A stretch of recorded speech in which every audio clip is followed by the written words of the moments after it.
unmute and say hello, everybody. Greetings and welcome to Discussing Tabletop. How's everybody doing today? We're reached the Fine. 17th. Oh, well, thank you. Hello. All right. It's a been a Saturday. day, chat. It's Saturday. It's a blessed day because it's the day of our Lord and Savior John Halo, Master Chief, and our That's terrible really- franchise that makes us in a lot of pain Actually, every do you wanna time they know what's- release a product.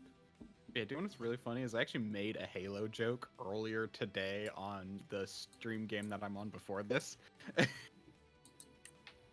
So I just find that funny because it's all like, oh, there's a flood coming, and I'm like, I hope it's not the Halo flood. Oh no!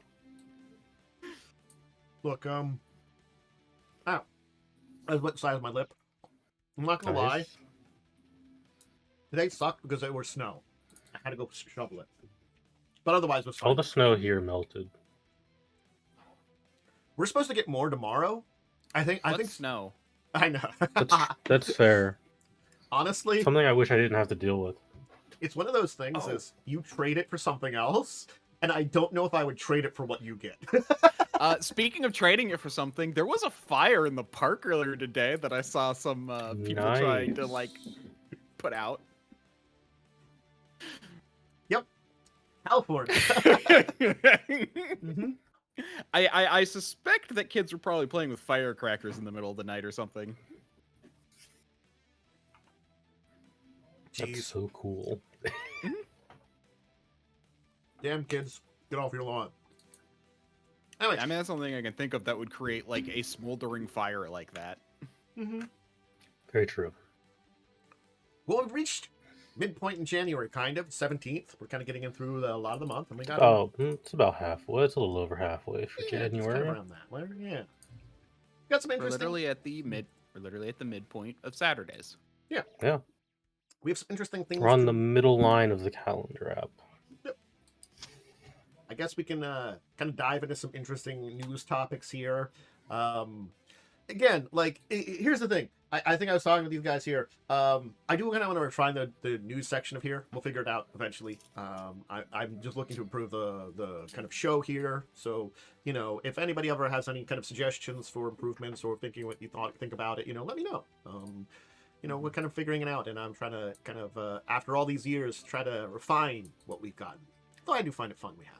Anyway, should we talk about, hey, now you too can have spiffy Magic the Gathering cards based on the Fallout TV show. Because you certainly can. They know how to capitalize on this kind of stuff.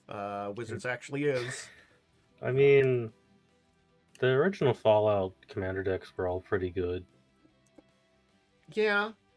Waiting for a link, by the way, so I can look at them. It did not. Press enter and it did not enter. Why are you being a thing here?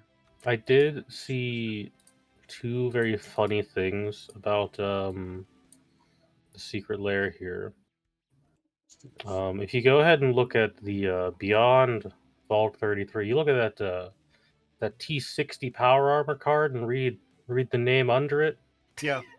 They've just reprinted another Fallout card. Yeah, that's funny. They just and then if you go to the Welcome to New Vegas one, they did the same thing with the Sunset Sarsaparilla machine.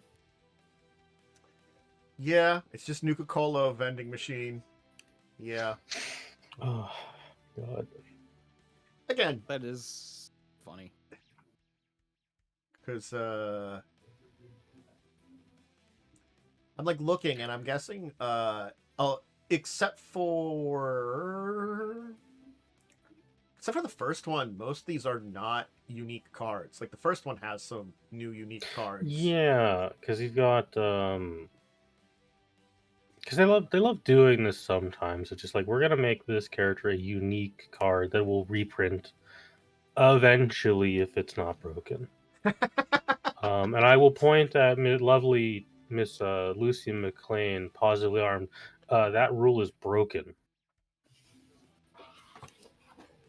Whenever a token enters, you may have target player other than its controller create a token that's a copy of it. Draw a card if an opponent create a token this way. Any token. And there are a lot of bad tokens you don't want. Yeah, that's kind of interesting. It's fun, but I feel like that's the equivalent of like a war crime in Magic. Well, yeah, it's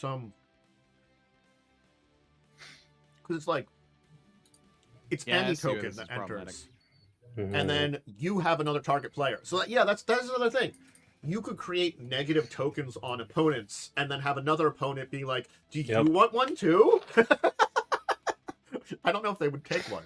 It's John Ereticus with extra steps Mm-hmm. Yeah, well, and yeah, like so the more person foul.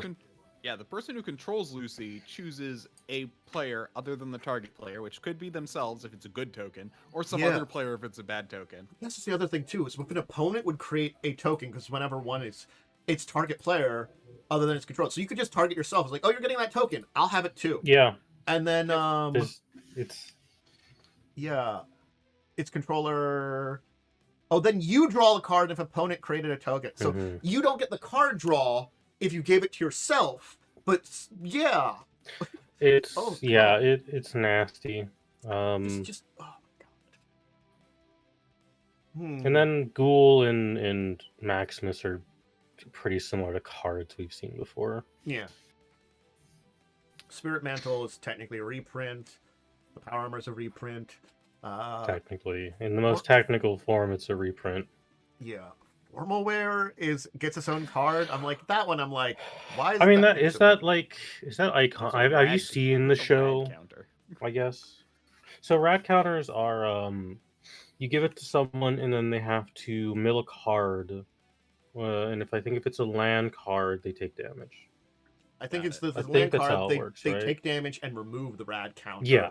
If not, then the next turn they keep the counter and mill it. I actually really want rad counters to come back because I think they're quite cool, but I can understand why people don't want them. Yeah, it is. It is complex. I think is the reason. It's that a they little probably, yeah. harder than a typical mill. Yeah, because it's you put a bunch of tokens on someone, they mill those cards. Every time they mill a land, they lose one of those rad tokens and take a damage. But yeah, it's got a lot of steps there. Yeah, and then it's just a lot of. I love the reprints Soul otherwise. Ring. I really like the Soul Ring. It's really Look, dumb. The dog stuff is very funny and nice. Look, you're not gonna lie. Dog Meat's a good boy. Dog meat is a good boy. Dog meat isn't. I do find dog meat just like the fact that it's always named dog meat. Is this always a different dog, or is it like is it implied to be the same dog? It's always a different dog.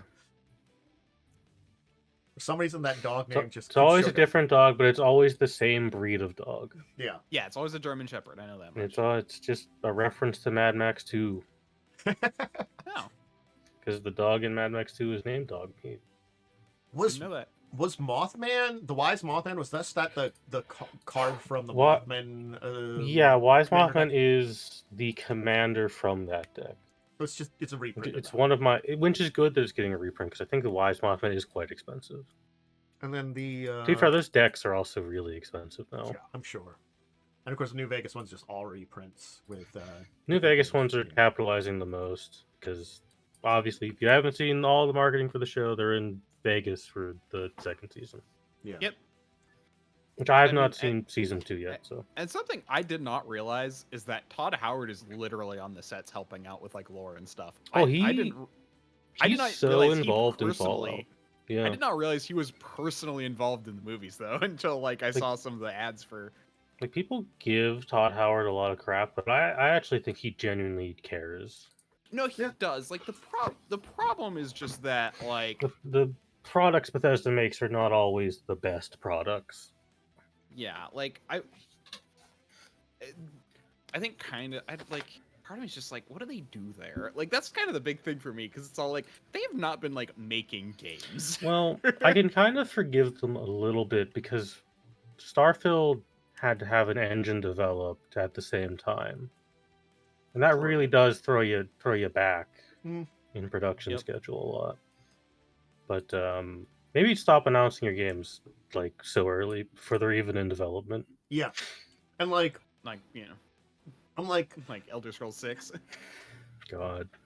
I'm sorry. Like I just 76 and Starfield are just like, those are just directions they chose. Like Starfield in Starfield. concept, I think was neat, but in execution in a lot of ways, because again, as you're saying, it was on top of a new engine that they were kind of working on, and also like I feel like they didn't find their grounds like they did with Fallout or Starfield is one of Elder those Scrolls. like.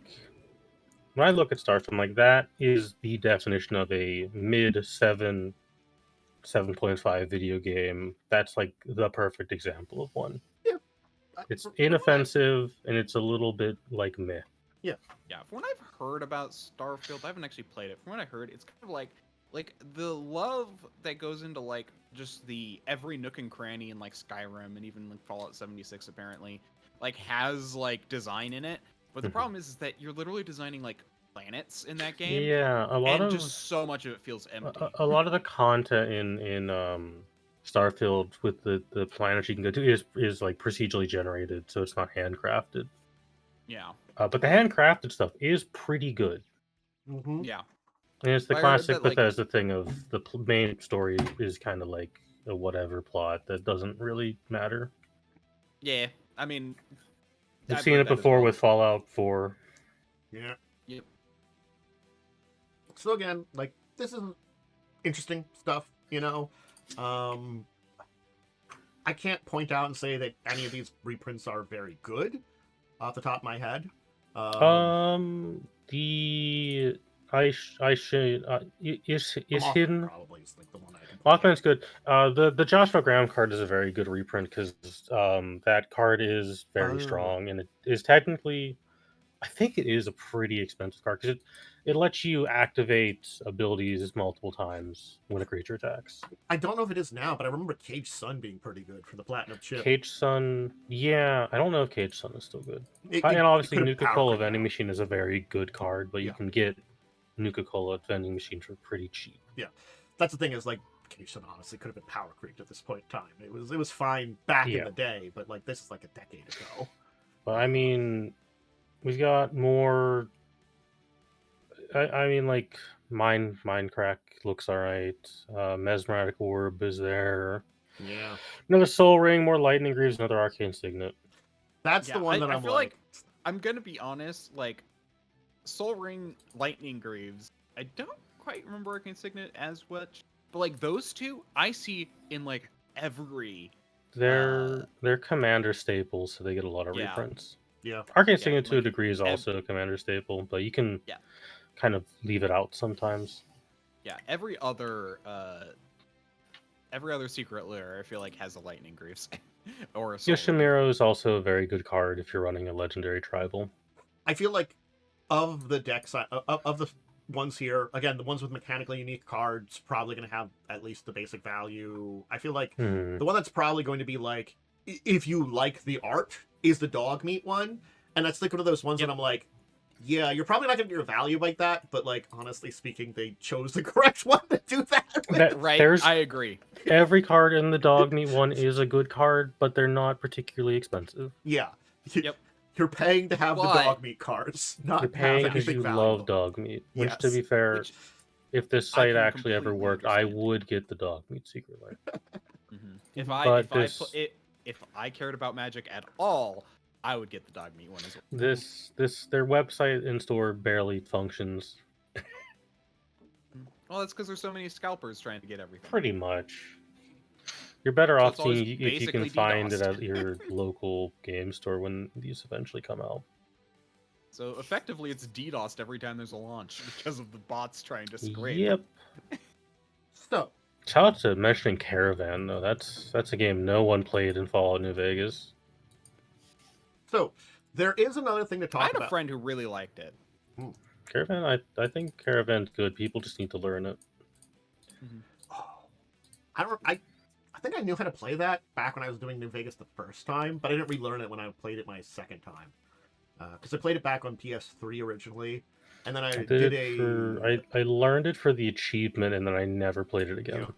Because I revisited back because I had it on Steam then. I got it like dirt cheap with all the DLCs, and I was replaying it with like you trying out the some of the other more harder difficulties because I was trying to do a more of a challenge thing, but I don't think I did Caravan like at all during that then. man, remember memories. So it Maybe, turns out the Lowryn pre-release is kind of messed up. Who would have yes. thought? There are It's really- Ninja They Turtle that kinda cards was- in Mhm. the pre-release packs. They're not supposed to be there. Wait. Yep. Oh my gosh. It's Okay. it's really funny. No wonder they halted their stuff, and because like if you noticed, like I looked at their like schedule, Mhm. and they said it's going to be delayed a few days after they would have sent out the initial wave of pre-release stuff to stores, which So, is probably when they caught this and why Because they delayed everything. because it's not all of them, I think they didn't say anything about it originally. I think that makes sense because they're like, maybe we're lucky we didn't send out a lot. Maybe we didn't. We caught it Yeah. before it got too bad, and they're like, no, we didn't. Yeah, it's enough of them that it's an actual problem. Yeah, Yeah. It's a funny problem, yeah. but it does suck because one, people aren't getting the card they're supposed to, the card they were promised. Which that's the worst part of it, in my opinion.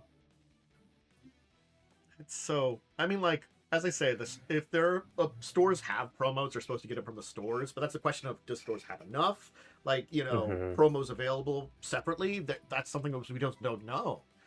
I've also seen stores which will get promo stuff and sell them on their personal website. Yeah, it makes sense. They're not supposed to do. Yeah, They're not, but I've seen it. I mean, that's the thing is they're not. It happens, unfortunately. Yeah.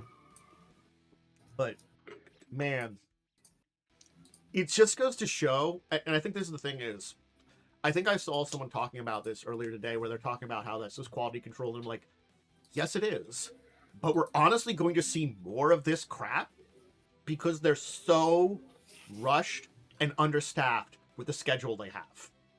Yeah, I mean they've been firing people left and right and upping their schedule more and more. Yeah. I'm gonna be honest. If I went to a pre-release and the promo card I got was for the Ninja Turtle set, I would be a little upset.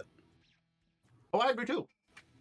Because And then I'd be like, "Oh, actually, I can just sell this to someone well, it's one of those things. It's like because I don't want it." this is one of those times that if it happened to me, I very much so would sell that too. I don't really I sell don't want Magic the cards. Ninja Turtle cards. Yeah, I don't either. I think I've stated that. Like, it's one of those sets that I looked at and I'm like, you know what? No. I mean, I've said that about some other sets where I've been kind of like, no about them up to now. I'm looking at you, Murder at Karlov Manor. Sorry, I really like. At least that's in universe. No, Yeah, so it was just so. I bad. just like that because I was very confused last week when we talked about because it's like last week was the 9th and I think or the 10th and they started sending out pre-release kits on the 9th and like supposedly on the 10th is when I think they made their announcement of like delaying things. Yeah. It's certainly one of those things. Is it makes sense now with the context we have? It screams much more what's going on in the background, and that they technically knew about this, which is funny. I mean, it's really like I can see why you don't want to admit you made a mistake until you know it's going to be public. Like if they can halt it and stop it before anything happens, it's totally normal. Mm-hmm.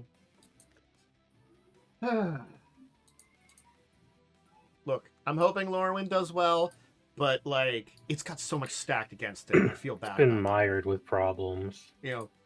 I gotta be honest. Since I usually buy like a box or two at the end of the year, Lowryn's probably on my list of boxes to buy. It might be the only one this year. Only two I'm gonna buy is Lowryn, and I will probably get Reality Fracture if I like what I see. Okay, I can understand Because that. Reality Fracture is in universe, but we don't know like anything about it other than it's got a weird name. Yeah, and it's supposed to be kind of a culmination of the current storyline, so they can do a new one. Which I'm like, what was the current storyline? I'm This sorry. is like the end of the Omen Path stuff. The Olin Path storyline has been so non-existent and like kind of there. It's sad. Like at very least, I have kind of complaints about the new Phyrexian storyline. It was a storyline. It at least showed up and had stuff. This one has been like, I guess Jace is there doing something, or someone else there is traveling. I guess, I don't know. It's everyone trying to get home from the big war. I think that's the storyline, basically. No, but it's just so Well, poorly that done. actually explains some things because, like, that explains why that one rat guy got lost in the Yeah. evil place with someone else. Yeah, It's everyone just trying to get back home, yeah. but they People can't mansion do it to easily mansion. because they can't just plane shift anymore.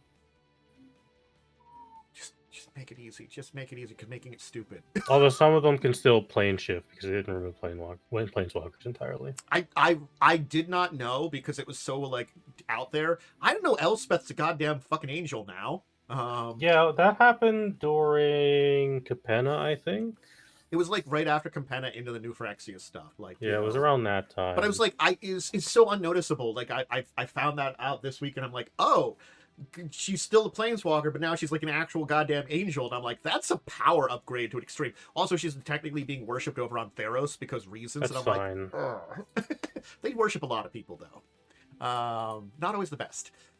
But anyway, Magic. You want to talk about some Unearthed Arcana? Because we got more Sure. subclasses.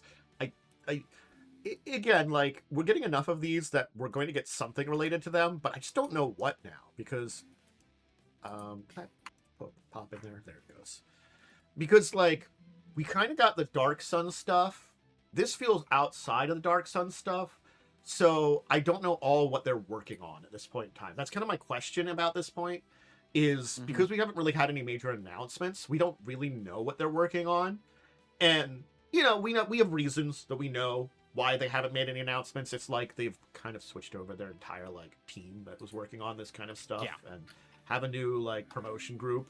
So yeah, Honestly, they gotta catch up. I'm happy they're taking their time to get things straightened out. With that being said, I saw someone go over like kind of the current culture at the company, and it's apparently terrible. Yeah. And very terrible place to work right now. So Anyway, you can still use these in whatever version of the game you want, because it's offered for free. You might just have to fix it up if you're a DM. Yeah, I mean, like, I didn't read through all of these because, I mean, they're kind of whatever. We're never gonna see the spellcasting monk again. Oath of Spellguard is close enough. Welcome back, Magus. And then cool, you got a mage magic stealing rogue. No one's gonna play that. And the Vestige Patron seems interesting on concept, but like, I mean, small celestial here's the problem with like the Magic Stealer Rogue based on my quick read through, and that is enemies don't really cast spells anymore. Nope. And even then, like, there were never like a ton of spellcasting enemies. It'll be very good against the random wizards you'll find, but you're not really gonna find a lot of those. Yeah, I think it's one of those things. It's if they hadn't made their intrinsic change to things of like removing spellcasting from enemies, it would be a more interesting idea. But because I guess it's like it's powers now rather than actual spells that like They're still technically spells, but Yeah. it's worded differently. and a lot less things have them now though too. Also, this Vestige Patron, the biggest problem it's going to have is it's a summoning class in 5e. That is terrible. You summon a guy. Summons traditionally are not very good in 5e. Nope. Because they err on the side of weaker rather than stronger after they, accidentally broke the game with their first set of summoning spells. Yep. It's sort of like there is a middle ground, but unfortunately they don't go for that anymore because they're worried they're just going to break things again. And I'm like, you can just rot this stuff, man. If you make a mistake. Also, this is a test ground. Test something at least a little stronger. If it's a little too strong, hey, you've tested it out. Maybe you can dial it back just enough to make it fun for people. Yeah, because honestly, the real thing, like, adding one creature isn't going to break. No. But you gotta make that creature at least able to be, like, competent. Yeah, because I just feel like they just don't, like, they just don't give it, like, enough. Because, like, 4 times your Warlock level plus 4 is, like, not that much. It's akin to the current summoning spells, which are fine, but the benefit of this is you're not spending a concentration on it, I guess. True.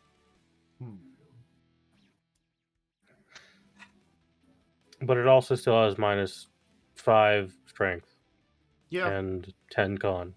Yeah. Well, yeah. It's Not a lot of HP, quite frankly. I feel like, again, it's like all of these intrinsically aren't terrible ideas. It's just the fact that, like, the systems you've set up don't help for it. There is refinement to be had here, and it is refinement I don't think will happen. I think we will probably not see most of these again. We'll probably see maybe the Paladin, because it's Paladin. It's hard to make a bad Paladin. Yeah. Yeah, I can see that there. That it's not very easy to mess that up. I guess, like, you know, the complexity of a spellcasting monk, they're not going to go for that one there. Like, even though we have spellcasting fighter, Yeah. spellcasting rogue. Nope, can't have the monk either. But I mean, like, also, I'm like... Spellcasting monk is already a complicated class. You're adding more complication to it. Yeah, I guess that's where I'm, like, kind of with that. It's getting more complicated and already... I can't remember if the... They still have the elemental in 2024? Yeah, way the 4 elements is in 2024. It's really strong and really complicated. And doesn't that kind of cast spells too, or at least it used to? It's like kind of... It simulates spells, but they're not spells. But again, like, that's already doing that kind of. Yes, it's elemental, but that's why I'm It's like... very like you or Aang from the cartoon. Yeah, it's like you're still doing something like a spell, though. So it's sort of like... It's not necessarily redundant, but on that kind of, like, very surface level, it kind of feels redundant, is the other thing about it. Yeah. Too. It's like I look at this, I'm like, I see what you're doing. I like it, but I don't think you're doing it enough. Yeah. Again, it's one of those things is because it's the classic, and, like, I'm sure there are still great people over there that are working there under whatever conditions are there now. I hope these are good. You know, that's the kind of thing is I hope these are good. This is interesting. This is leading to great products that people want, but it just feels like, you know, look, I'm not going to lie. There were some things about, like, what's going on with the environment around D&D that I'm like, ooh. I'm glad Daggerheart's around to fight against them, because if not, they've taken some directions, like with D&D Beyond, that I'm like, ooh. Yeah. Basically, well, long That's story why short I'm of that looking one, into other systems. long story short of it, if you don't know, the D&D Beyond marketplace is becoming a lot bigger with a lot more D&D stuff where you can only get it there, and you're only technically renting it there. They're getting a lot of people that are putting stuff on there from a lot of companies, and you can't find that anywhere else. Like, there's some Paizo stuff on there and some other stuff on there. So Paizo, wait, what?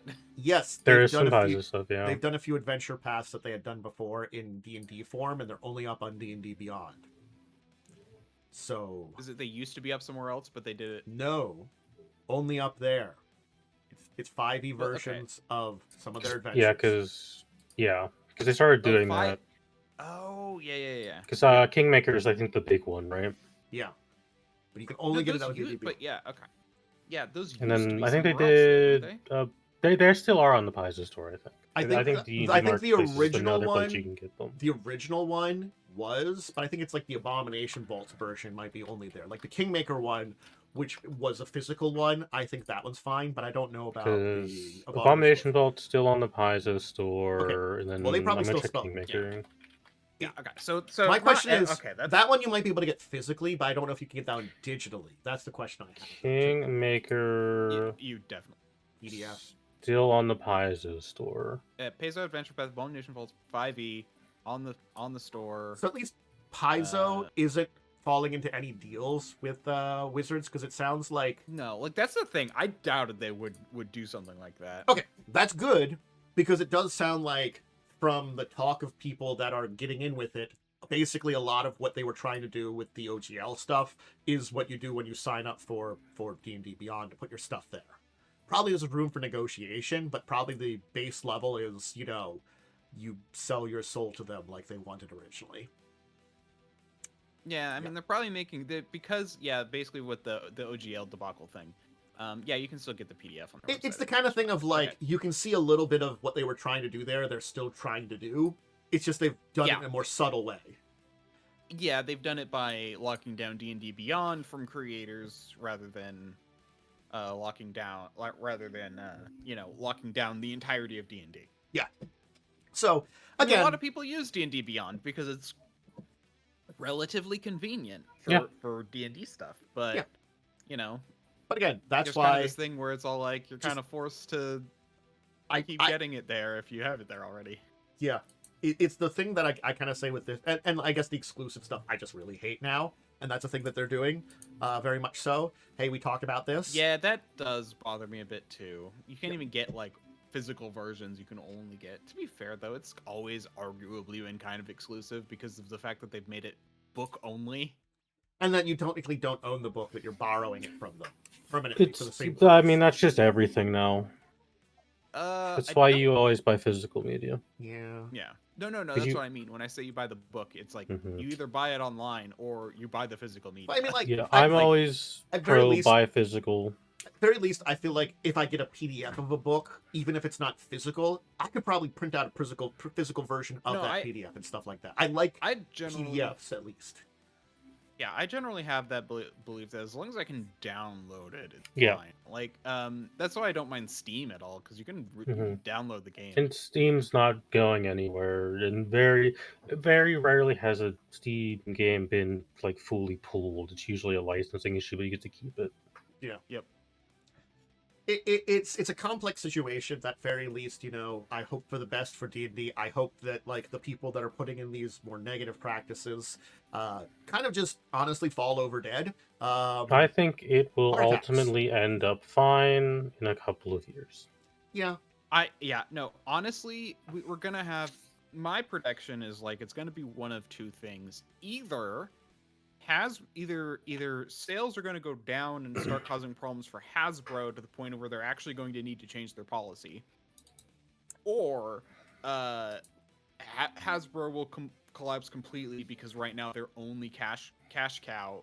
They're choking to death, and then if that happens, they'll probably sell Wizards to someone, and then it might actually be fine again.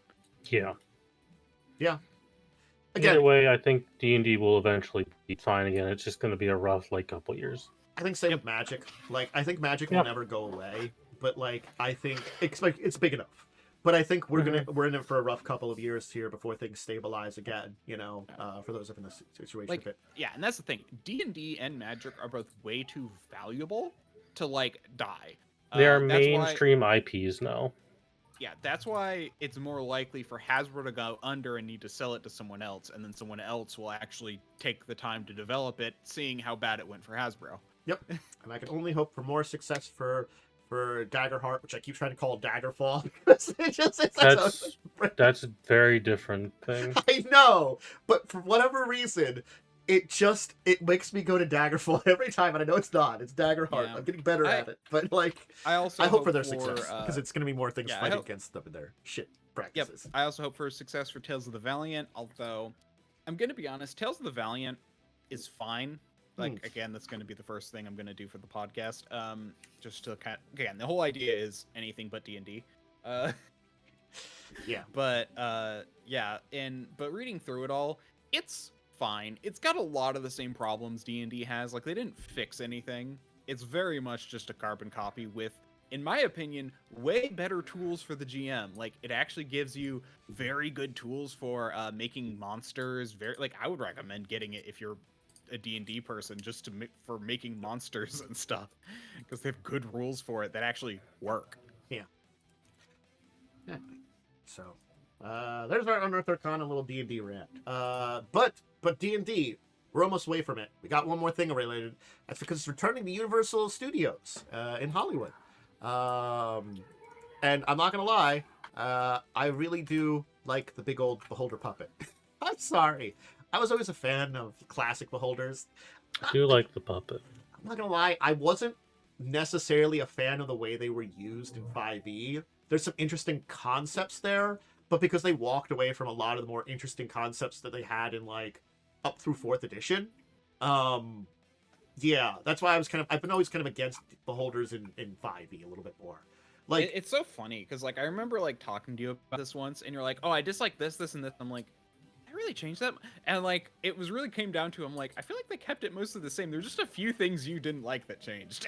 again, it's like one of those things. Is like it's not a lot of changes, but it's like it's subtle things that are like kind of like I'm like, and I think that's the thing of like, you know, it's the thing I kind of say. It's the different direction than what I felt like it was before, and that's a subtle one.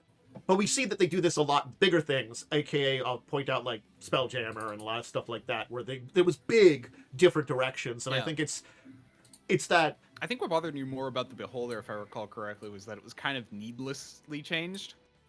Yeah, there's no reason for it.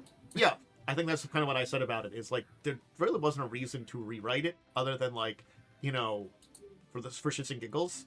I think I've been seeing that more and more. That's been like a 5e philosophy sometimes, is like they, especially even from 2014, they just kind of rewrite some things because, like, and it feels very different sometimes. Like I've seen it a lot in like the Ravenloft stuff and some of the other books there, and I'm like, why did you make this change? You know, why? This is like, you just make something new. I think that's the entire thing is, why change it when you can just make something new? If it's already kind of new. I mean, like, you're not... Parts of this are not going to make a difference because it's D&D. Like, if you're, like, making big changes to, like, a franchise where brand recognition is very important, okay. But, just, like, Jimmy, the Dark Lord, no one's going to care about Jimmy. You know, I'm not going to lie. I don't technically care about Jimmy, but I kind of find it just weird that you took Jimmy and kind of rewrote Jimmy completely and kept, like, just enough of it that you know it's still Jimmy, but, like, did an entirely different direction for Jimmy. Why? You could have just made something new and started from scratch, and it would have been just as cool. Yeah. And I look at that, and I'm like, that seems like a great idea. Why'd you link it to Jimmy? Yeah, that's where I sit. I'm just like, I don't really care that much. I just am like, my big thing. Yeah. I make all of my own monsters usually, so like I don't really even look at the stat blocks. Yeah. Nor do I really use the existing lore because I don't run in the existing setting. Yeah. Same. That's actually going to be the weirdest part during my podcast. I'm not trying to promote, but I am just thinking about it a lot lately. Where it's like I'm gonna have to adapt everything to like my own settings because I like using my own setting. So it'll be kind of fun to see what fits and where and how I can mash things together. I like doing both. I think that's the thing for me is like I do like making my own settings, but I also like sometimes that constraint of being creative and working within something too. I find that very interesting. You know. That's totally fair. Like I'm not saying it's bad to use an existing setting. I see the appeal, but I'm just my brain every time I try and use an existing setting, my brain like reads a sentence and then I'm like, oh, but what if I did it this way? And then after like 5 sentences, I'm like, okay, now this is a completely different world. I think that's definitely the difference here too. Is I can do both of those things though. It's like, you know, it's like it's different skills though. It is very different skills. Well, I think this is a different reaction to like, because like I'm not saying you don't get inspiration from other things. I'm just saying like every time I try, my brain just now suddenly wants to do a whole different thing. So your brain's like, this is how we do it now. This is how we do. I don't know why I went to that music there, but I did. Fair. I guess. Understandable. Look, you know, sometimes music cues just get me, and I don't know why. And it's just random. Anyway, so yeah, there's big old beholders returning, you know, for Universal Fan Fest nights. So cool. Yay! I like those. You know, again, I don't mind you're throwing the IP out there when you do things like this. Where's a neat TV series or more movies? Oh, sorry, the movie didn't make enough money. Yeah, that's the one thing that I hate most about Hasbro right now is one thing fails and they don't try again. It's all like, I mean, that's... Here's the thing. That's more on Paramount it didn't than even Hasbro. flop. It just didn't make the money they wanted. You know, I think it did okay. that's also just more on movie studios than Hasbro. Yeah. That's just how Yeah, Hollywood works. which sucks. yeah, but I feel like, but then like I feel like that has been their mentality recently, Hasbro though as well, where it's like this thing. I mean, it's even gotten worse where it's all like this thing might fail. Let's axe it entirely. Hmm. It's like our analytics team didn't come back with $1 billion. Let's axe this project.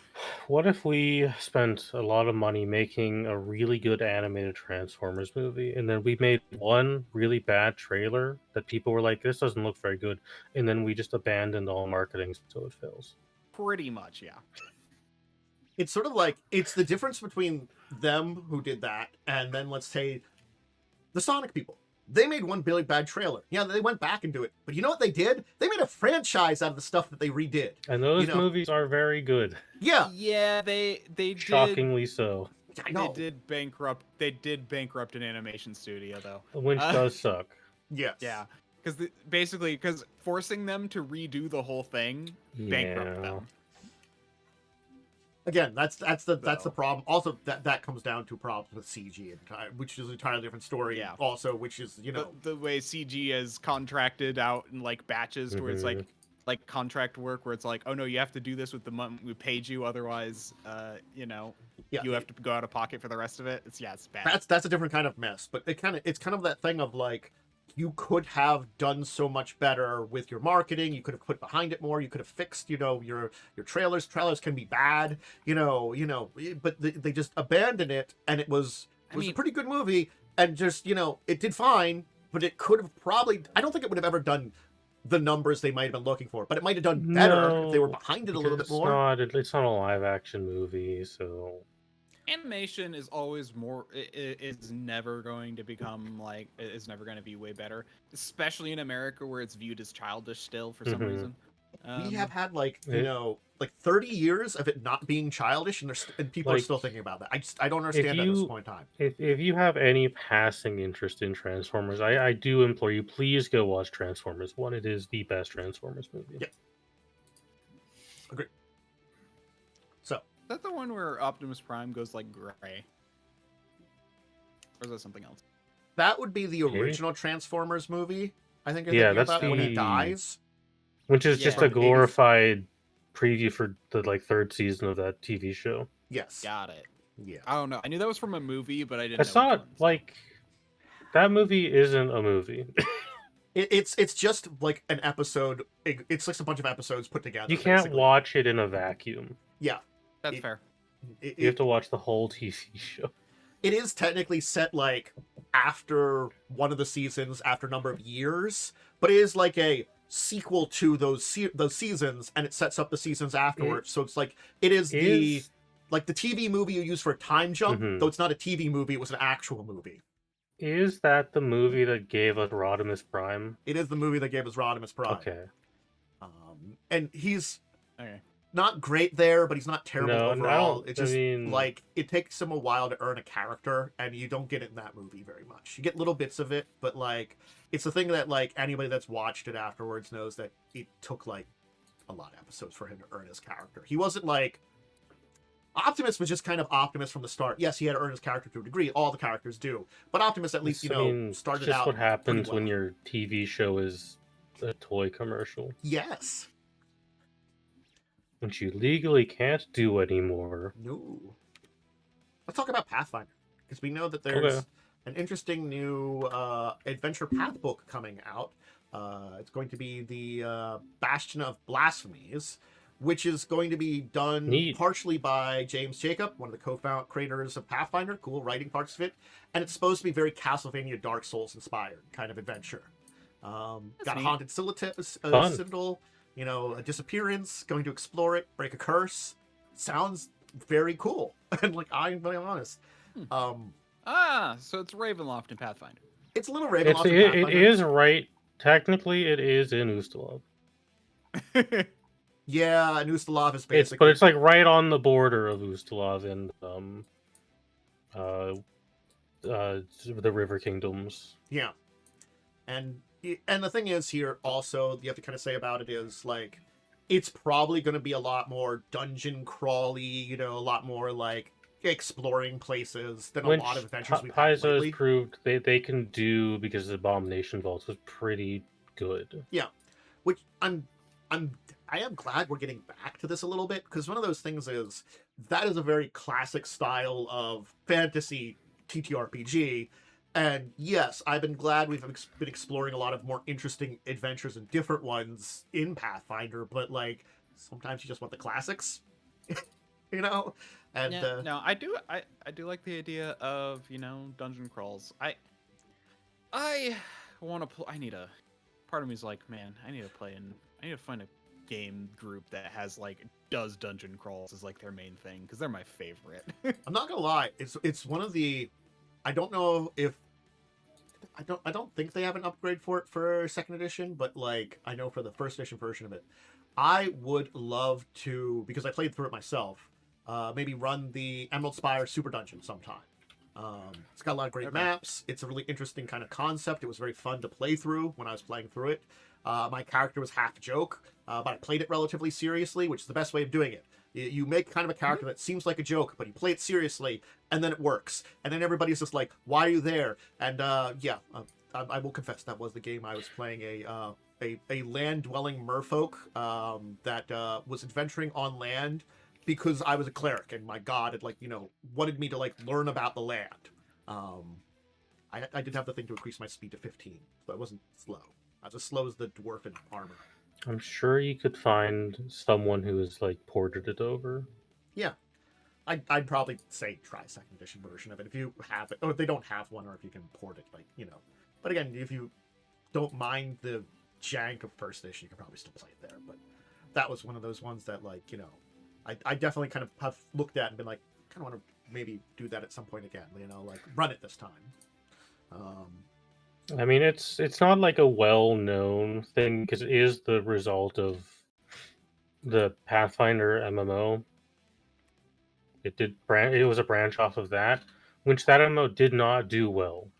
I didn't know that for that one there. Yeah. Wow. That was part of the Kickstarter for the Pathfinder Online MMO, which did not do well. Oh my god. Yeah.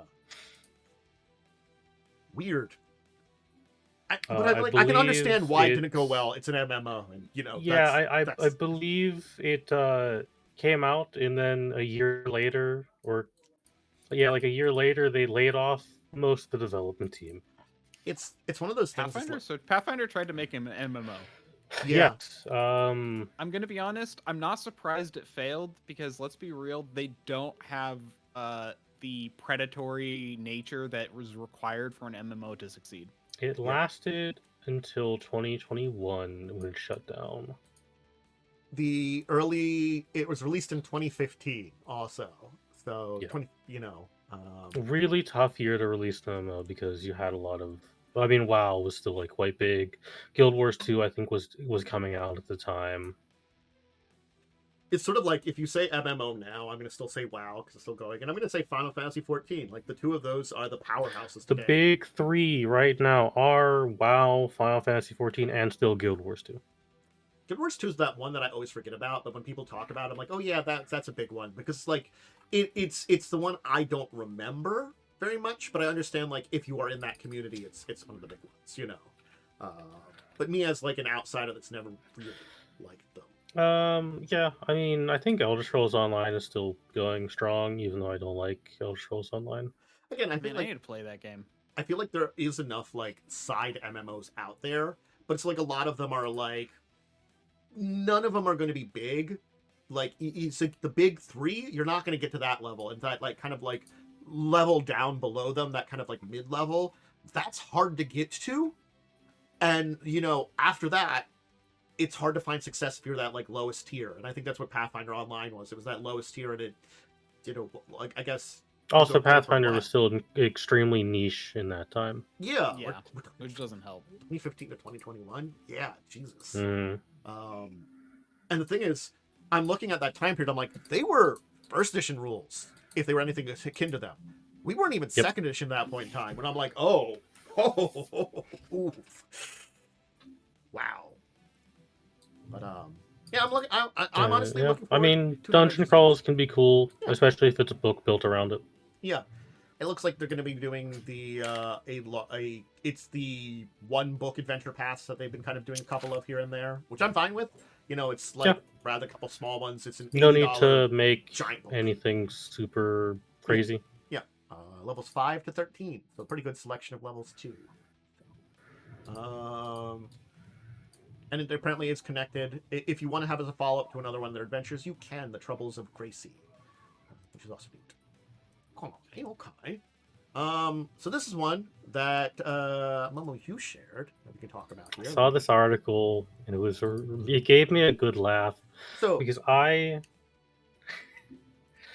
Yep. I have deep respect for so Pocket Pair is making a TCG for Palworld, and I have deep respect for a company willing to base their entire business on rage baiting Nintendo. they really are.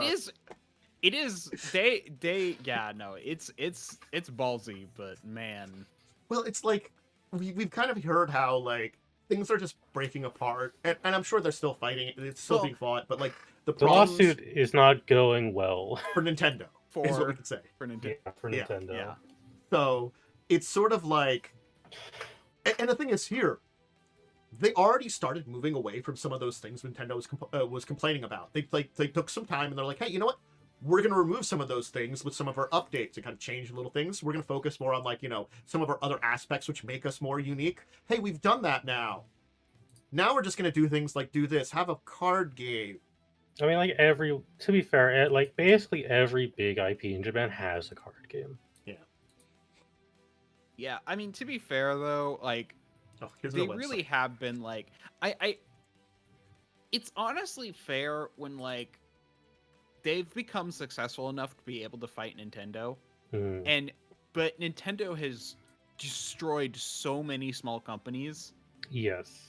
And so the fact that they're like, no, we're not going to back down is just so honorable. It's very much like I don't particularly care for Palworld, but I do respect them like not backing down, and it's very much like I see something like this, and it's like I know what you are. It's I know what you're doing. It's also one of those things is like, certainly speaking, I can't say Nintendo's always been a good company. I don't think it ever really has. But I do feel like if we look back like 20 years ago, it wasn't as aggressive in some of these things that we have now and a lot of the shit that it's doing. It was fine in the past. Like, it was fine when it was like starting up and stuff. And like, even, I would argue that even through GameCube, it was like good. But then like, I would say it was around the Switch eras when they started going a little. Yes. Well, here's the thing. They actually loosened up on a lot of their stuff. That is true as well. The issue though is just, I think what's worse now is that before they were like tight to the point of where like you knew what to expect. But I feel like Switch era is when they started to be oddly selective, which is what I think has been so annoying to me and why I really have stopped supporting them, period. Because like, it's basically just like this thing where it's all like, you could be doing fine. Like, let's say you're a streamer doing Pokemon games and then suddenly, or doing Pokemon wrong haps. Pokemon decides, oh, we're going to release a new Pokemon game. So we're going to start doing cease and desists to everyone who's doing Pokemon stuff. So that way we get all the attention. I feel like it's been weird like that. It's been oddly selective and situational. A lot of the times they'll also really only go after people who are like monetizing or get a lot of press. Yeah. A lot of it also does still slip through the cracks. It's one of those things too. It's like, I have to say, like over the last half year, I've begun to get into watching some like Pokemon content creators and stuff like that. It's kind of one of those things. It's like I honestly was always a little bit of a fan one, and then when I got into playing Pokemon Go, I really enjoyed it over the years, as much as I have huge complaints about that game. So it's like this year, then like someone that I was watching just happened to like talk about like this video they saw, and then I went, like, it sounded very interesting. I went and saw it, and so it's like you find this kind of thing, and you're like, oh hey, there are interesting things to explore in this beyond what I thought about, kind of like this. And there's like, I always like those videos that talk about various things related to history of stuff, because there's a level of that, like liking history and stuff, like, why, what kind of, again, having played Gen 1 and hearing about some of the stuff in Gen 1, I'm like, wow, how did I play that game? It's like, how did I not notice some of these bad things that was going on there? But that's the kind of thing. It's sort of like, I miss some of that stuff, you know? And I think that's the kind of thing is like, I feel like there's an aspect of many companies that have a lot of their old stuff still in them, even with the new stuff kind of overshadowing it. Kind of like with Wizards and D&D. You know, I feel like there's this, yes, we're replacing old guard in a lot of ways. But you know what? I do feel like from the stuff we're seeing, there's new guard or people that are there now that want some of that old spice there. And I think it's the same for Nintendo. And I would like those people to have more voices. And I feel like I'm fine with, you know, Pocket Bear? Is that the group here? It's Pocket Bear, yeah. Pocket Bear. Taking the shit out of current Nintendo because honestly, maybe it'll have them, like, you know, screw themselves up enough that they can kind of circle back to the people that I want to hear talk and want to have in charge of stuff actually being in charge of it rather than the assholes. You know, I can hope. Is that a bit of a copium? Probably, but you know what? It's funny still. And maybe this will be a good card game. Maybe it won't. I don't know. It's on pre-sale. It's on sale. And I do they have anything about how it's played? They have a movie. No, I don't think it's like been in development long enough for any of that. Yeah, it's supposed to be coming out on sale in July. So I'm guessing they have a lot about it, but we'll probably see more how it's played and stuff. Yeah, they'll probably get more announcements like next month. Yeah. 2-player game. Yeah. So as most trading cards, they start on in 1v1 and sometimes add a multiplayer. Yep, multiplayer always comes second in these things usually. Okay. We also have this Kickstarter that you put up. Yeah. You want to talk about that? So this is from a animator on YouTube named Luke Humphries, who does really nice animations on like. Well, his big thing is like when he had like two big ones, like the Pinky Guard, which was about like a little eldritch horror thing, and then he has this one called When Society Collapsed, which is a cozy post-apocalyptic world. And then in this When Society Collapsed Damnation, you are in that world, and you are in a community whose lifeblood is a local river, and that river has now dried up. Luke Humphries! Oh, Yep. I love him! He makes such good little animations They're on YouTube. very good animations. And you play in that world, and you get to go see what you get in your van, and you get to go see why the river has dried up. Okay. It's so funny because like it's a post-apoc like so I assume it's being based off his own little world that he made through his animations where it's all like it's a post-apocalyptic world that's like fine. It's like society collapsed, but people are still people, and it's, you know, like I remember one which was basically like, oh yeah, I'm just a guy who collects media and rents them out to people. One of my favorite ones is he did a short that was like, there's a saying in the world, and it's like everyone's a raider once, and it goes into like the different definitions of what that phrase means. Yeah, I remember it's that like one, pretty deeply philosophical, in a way. But I'm very excited because I love his art style and I love his like little world building. Yep. And also, frankly, there's not enough post-apocalyptic tabletop RPGs. And I think like this one sounds a lot different because it's supposed to be like, yeah,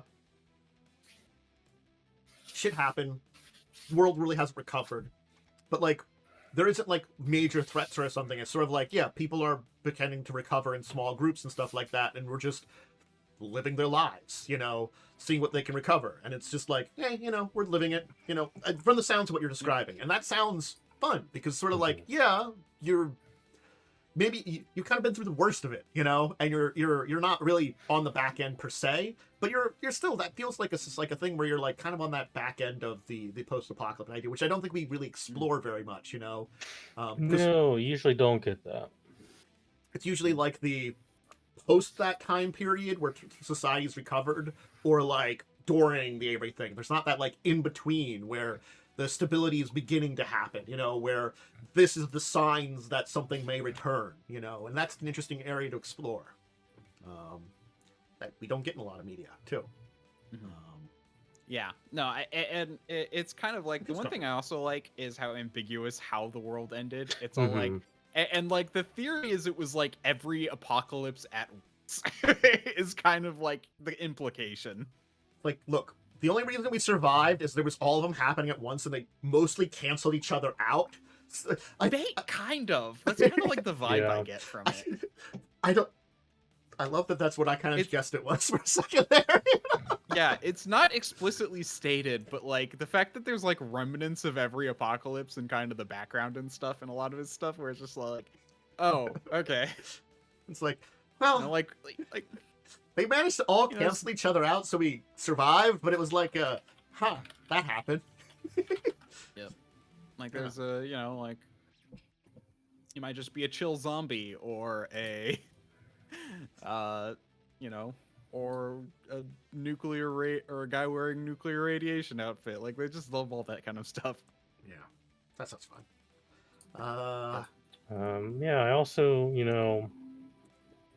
want to shout out the fact that when I scroll down, it gives you like the similar products to check out on Kickstarter. Shout out to the fact that the first one on my list is a pill organizer. Thanks, I guess. Funny enough, that's the second one on my list. So I've already closed the window, Thanks, so I man. don't see that one. But that's like, by the way, you're old. Thanks, Kickstarter. Does my back hurt when I move slightly? Yes. Do I need a pill organizer? No. look, I like my big daily ones. Okay. Look, They're you know, worn off because I've been using them for so long, but. my mom has one of those. You know when she got that? Maybe like 5 years ago or something. You know, so I've got a number of years. Mine has one for every day, so it's like this is like Sunday, so I can do it a week ahead of time and just get them all, but each one's a day. I'm fortunate on 2 daily vitamins right now. I haven't gone to many major pills, so yet. I mean, to be fair, when I broke my neck, my life became dependent on pain medicines. Yeah. Yeah. Should we talk about the? Oh, it's not switching over here.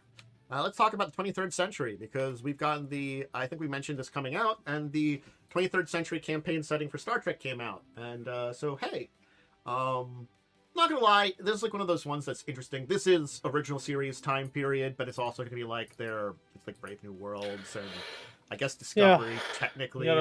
Discovery, I think, starts here, right? Yeah, Discovery starts here. Like, that's the one that I kind of like pick up and like put over to the side. I'm like, Discovery, you can wait over here. Brave New Worlds, you're doing a good job. You can go here. Original series, you did mostly a good job. You can go over here. Great. Again, there's a lot of time that you can do stuff in here, and even if you're not like doing stuff based on Discovery, it's the time period. Yeah. So it's got a lot that is very interesting here, and they're adding in a bunch of new character options and stuff like that, along with a lot of setting information, which is good. Again, like, I think that's it's an interesting, and I like it. It's a different path for second edition they're taking. Like, first edition, the big thing is we got like the Klingon book, we got the 4 quadrant books, and this one they're like, hey, have a time period book. And I think combining the 2 of those together honestly does a good job of like telling them what's going on in a lot of these places, and things like that. It's a different direction. That's a good one to explore. So glad for books like this. Anyway, so yeah, Star Trek Adventures. Again, I think we mentioned it was coming out. It's out now. I just wanted to kind of hit on that one. Hey, why don't we talk about some Warhammer, because there was that Warhammer thing from 2026. There is a couple of important things to note. I will post the first one. Okay. Technically, this one I want to talk about first because I think it's the more important thing. Mm-hmm. Games Workshop has banned its staff from using AI to make content. Oh, interesting. Yep. Which is very good. Yeah. Thumbs up to Games Workshop. Games Workshop, you are so like up and down for stuff so often. You do a lot of dumb stuff, but sometimes you make really good decisions. No. My favorite was a meme I saw where it's all like, I'm not used to having these feelings of admiration for this company. Yeah. Yeah. Of course, it makes sense, as in the 41st millennia, AI is heresy.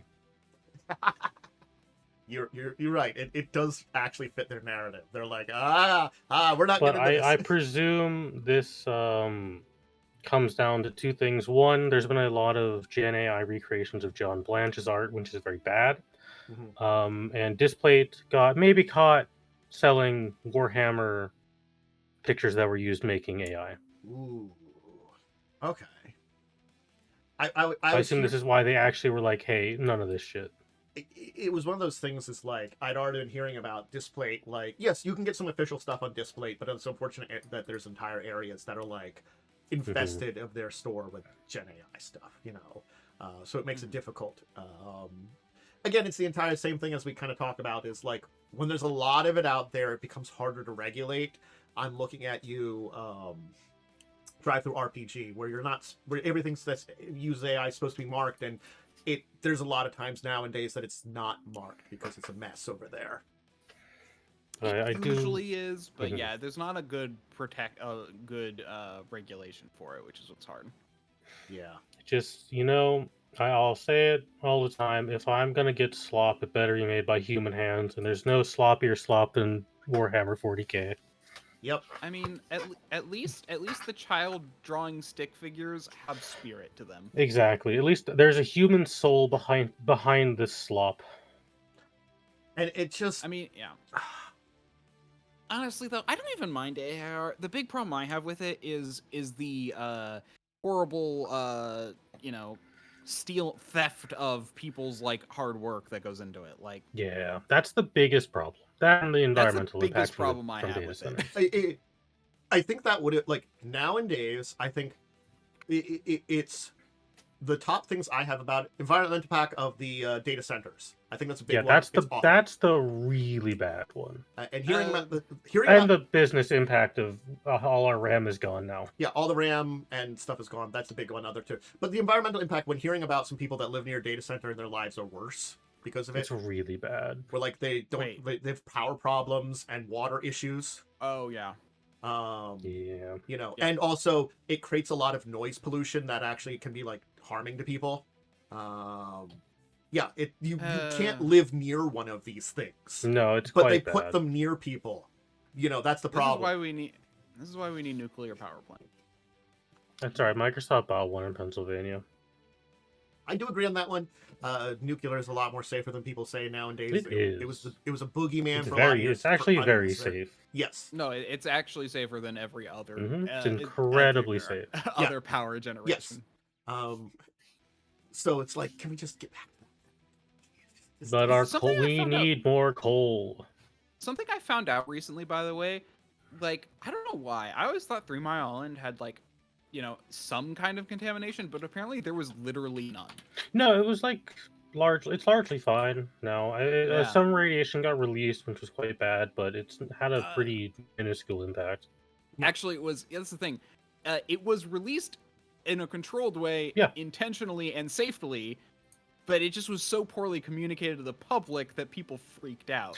Yeah, I mean the big reason the plant was shut down is just it's expensive. It wasn't the well, same. it's actually been bought up and being restarted. Yeah, Microsoft is I think bringing it back online. But I was gonna say, wasn't it also like the same thing that happened with Fukushima, that they like released a bunch of stuff years later on that was like this has the water, the water, which is now at a level of radiation that's like right at this level that you need to be at, and people were like, oh my god, you're releasing that, and I'm like, but it's like the thing that we would have is like background radiation.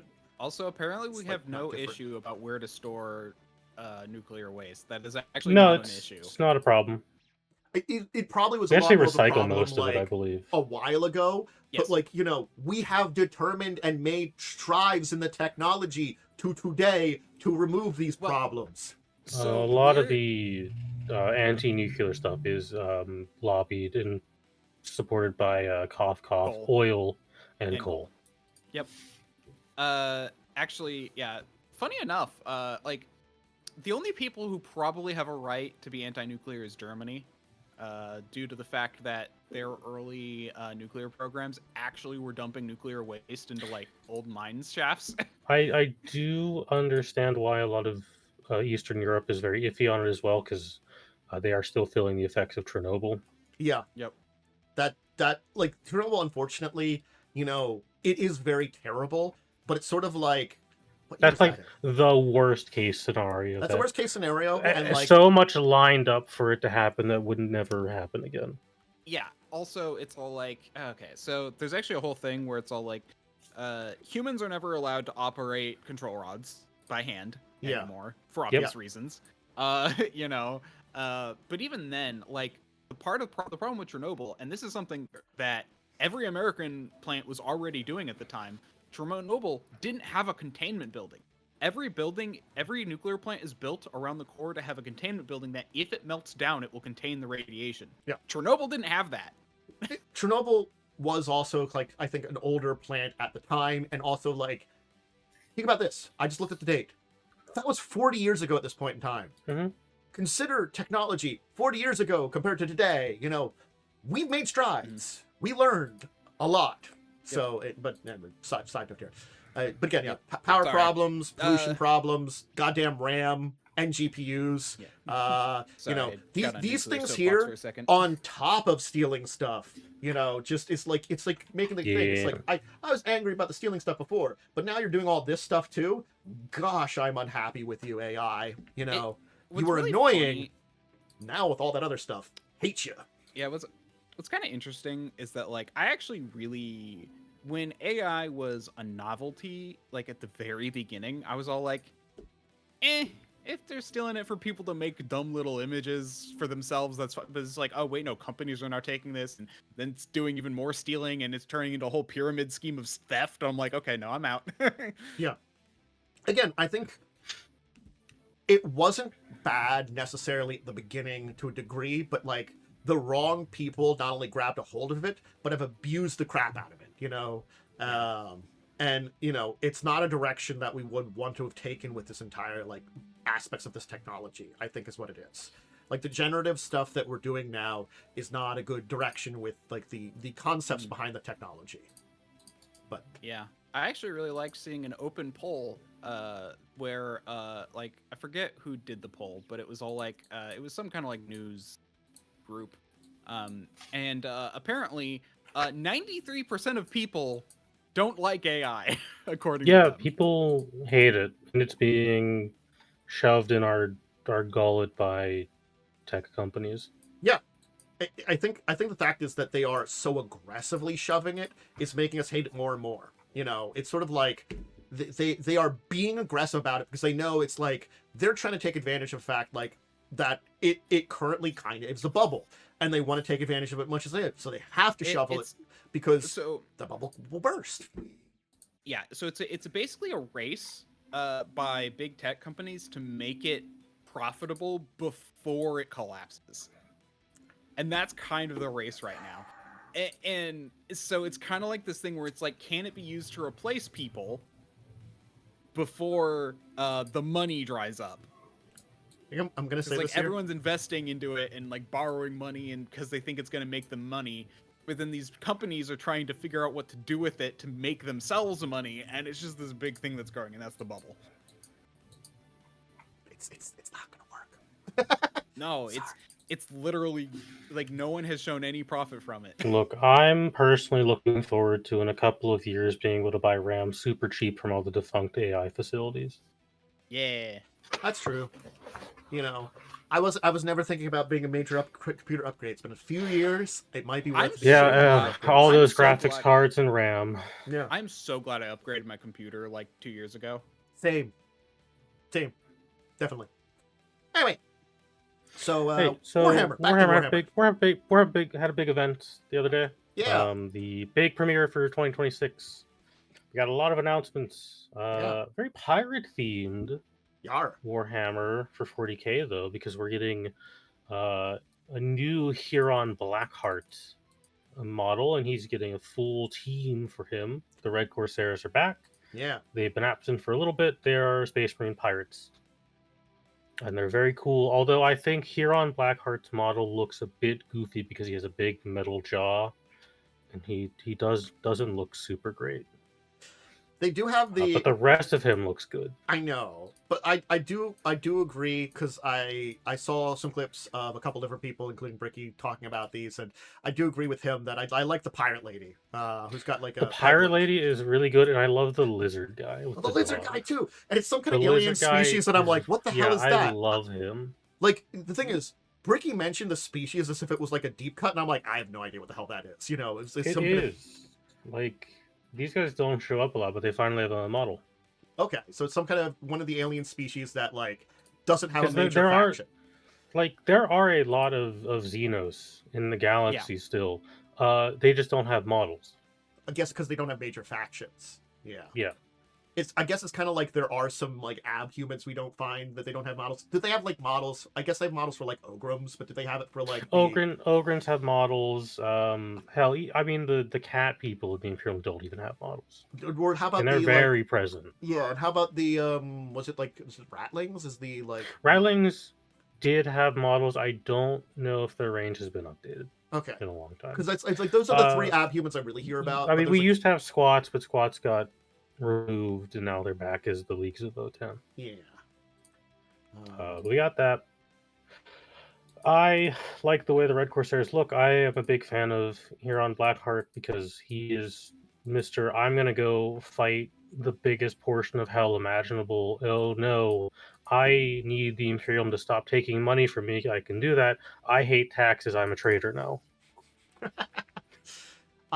What was it? I did see like today one of the shorts people that do like Warhammer shorts is like one about like a demon of the warp trying to tempt Huron. He's like, fuck you, I don't need you. I'm traitor, but I don't need you. I'm here on goddamn Blackheart. And I'm like, oh man, this guy's got like he's such a cool dude. Aura, man. I'm like, he does not have any novels, unfortunately. The Bad Ab War is only told through Codex. Yeah. So that was kind of cool. Next on the list, we have the Eldritch Raiders, which are Eldari Corsairs. I'm just going to post the big model of Mr. Prince Uriel. You can get a little bit of a picture of them on the first website I pictured. Yeah, and people have made many a meme of his stance and his weird arm thing being a dual disc from Yu-Gi-Oh! I didn't see it until you just mentioned it, but you're right. Yeah, this man's playing Yu-Gi-Oh! I love him. He is playing Yu-Gi-Oh! I think he looks really cool. But Eldari also finally have jump pack units, which is good. And also, I think they look great. So they definitely have like... Yep. So Finally... they're putting something into Eldari then. Yeah, we're getting some. We're finally getting good Eldar stuff. We are finally getting a narrative supplement for Huron Blackheart, though, so we're gonna get more lore about him. Okay, yeah, that's right. There's a bunch of big books and stuff, you know. Yeah. Similar to, it's another narrative campaign based around him, which is good. We're getting new models for the Bone Reapers in Age of Sigmar, which are the Bone IRS. They knock on your door and they take your bones. I just saying that it makes it sound so much better because it's like it made me, because again I was listening to it kind of halfway because sort of like I don't know as much about Age of Sigmar. I was kind of like half listening to it, but it was like the bone collectors I mentioned. But as soon as you say that, I'm like, oh my god, that's so great! It's like the we're here bone for your IRS. bones. They want your bones, and they're gonna get them. Can't just solve all our problems by increasing the bone tide. We got some Zinchian magic users for Age of Sigmar. We're getting new Hyles for Blood Bowl. They remembered Blood Bowl exists. Yeah, it's so funny because like Blood Bowl, wasn't it the video game first, and then like Warhammer like bought it up? Blood Bowl, so Blood Bowl was its own game originally, like its own board game for a while. In like the 80s. It's a parody of American football. It's a parody of Warhammer itself because it is what if Warhammer Fantasy, but they have football to get all their violence out, so there's no war. Yeah. Yeah, and then some people like brought it in and made it a video game. The and video then- games are pretty good, and then No, the they video are. games have made it popular again. Yeah, which is why I think they actually then turned around and made it a thing.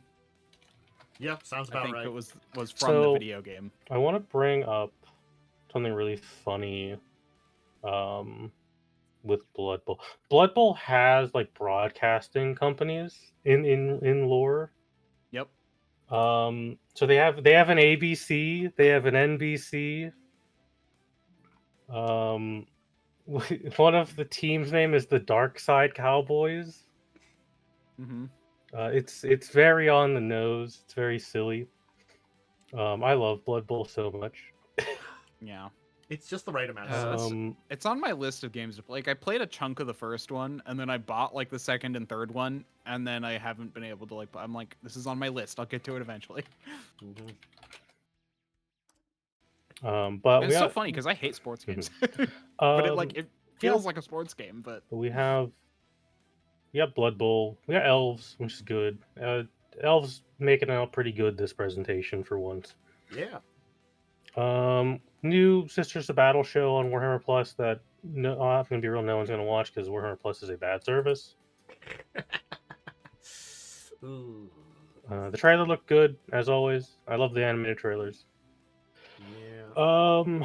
New custodians for Horus Heresy, a new tank for Horus Heresy, and then we're getting more Iron Warrior stuff. Yeah.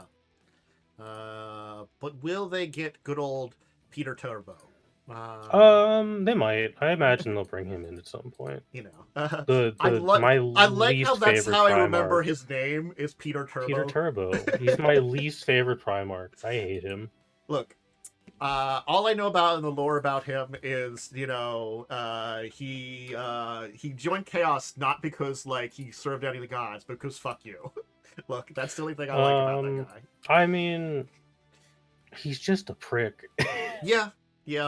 He just sucks. Yeah, I think that's the entire thing. Is like I definitely don't like him. Quotations actually, but like I think it's that kind of like the loose lore about like the basics. It's like, well, that's silly, you know. I genuinely find him insufferable in Horus Heresy. That makes sense. But that's all the Warhammer news. Yeah. An interesting set of news and stuff like that, you know.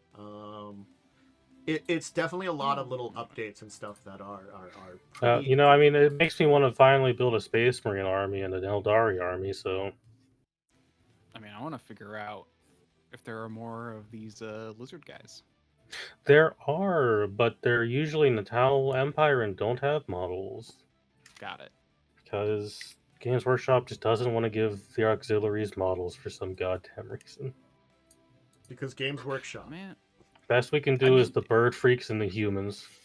Look, there's a surprising crossover between the furry community and the Warhammer community. I don't know why they're not playing together. Where are the psychic... Was it polar bears? Those are in the Tau Empire. Yes, but where are the models of the psychic polar bears? Let me... Somewhere. Every Xeno, they don't exist, pretty much every Xeno is in the Tau Empire because humans just killed the Xenos. Yeah, I mean, the Tau Empire has a lot of problems, but they're still, like, as close to a good guy as you're going to get. Yeah, no, when you hear about some things about it, you're like, that's actually not really great. But then you're also like, yeah. But compared to everybody else, you're like if my choice is servitorization in the Imperium or a work camp in the Tau Empire, I'm gonna defect to the Tau Empire. Yeah, the work camp and like being like given at least I'm not lobotomized. Yeah, and I'll have medical insurance. And yeah, you probably can't like do all like you don't have full freedoms in the Tau Empire. You probably have slightly more freedoms than you do in the Imperium of Man. The most recent book, Elemental Council for the Tau, we do actually see that humans do live quite decently in the Tau Empire. And it has canonized the fact that sometimes Tau and humans hook up. Well. It's not going to be any kind of like sci-fi lore unless they do that at one point in time. Look, it's the Tau fit the bill of the quote unquote blue babe from all sci-fi. So Although I've seen a Tau, I don't find them particularly attractive. No, I agree on that one. But you know what? I understand that there are some people out there that probably have it. They're all, it's to each their own. Good on you, guy or gal that got with some towel. Good on you. But there you go, Warhammer 40k.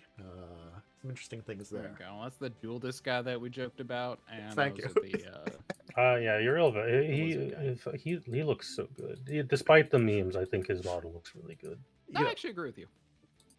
If I had money, I would buy a second one of him and paint a dual disc on him. It's one of those things as you see a lot of the I forgot models, that I and often show this they stuff off, just and I'm look like, "Oh, right." so good in a lot of ways. And They're I'm like, really good. I'm like, I don't have the money nor the patience to paint. I'm not a good painter person for this kind of thing. Yeah. It's not my. I've tried doing painting stuff in the past. Granted, both on plastic. I honestly could do it. I just don't have the time to get into painting, and it's not like I have much. This is actually the thing. Like, my biggest problem in life is that I'm actually pretty decent at a lot of things. I'm kind of like a jack of all trades, master of none. And so it's like I have so many things that I'd love to get better at and pursue. I just don't have the time. It's the curse. It's the curse. Sometimes you just don't have that time. Yep. Anyway, shall we move on to our deeper discussion topic here? Woo! The deeper discussion topic I talked about is one that we had kind of like talked about, honestly, months ago at this point in time. We brought up the concept of it, and I did want to revisit it on its own. I think we were talking about like dungeon types. We talked about puzzle dungeons, and I thought about this because I'm not going to lie. There is something I half referenced on Wednesdays that does link to a puzzle dungeon I've been working on in that I didn't really necessarily finish in Madness, because if you don't really know, because we're almost done Fall of Avonswell, it's technically a prequel to Madness of the Land, which I did before, which at this point in time I will probably redo the entire thing if I do another adventure based on it. But again, like, the elements will still be there, it'll just be a different adventure. Like, I'm not redoing the same adventure. There are I Anyway, have been working on a puzzle dungeon. So to the question of puzzle dungeons, I can don't they work? think it was very good No, when I let's did. move on. But that's the thing is, though, that I want to kind of talk about it because I do think you could make one work, but like the question becomes then how?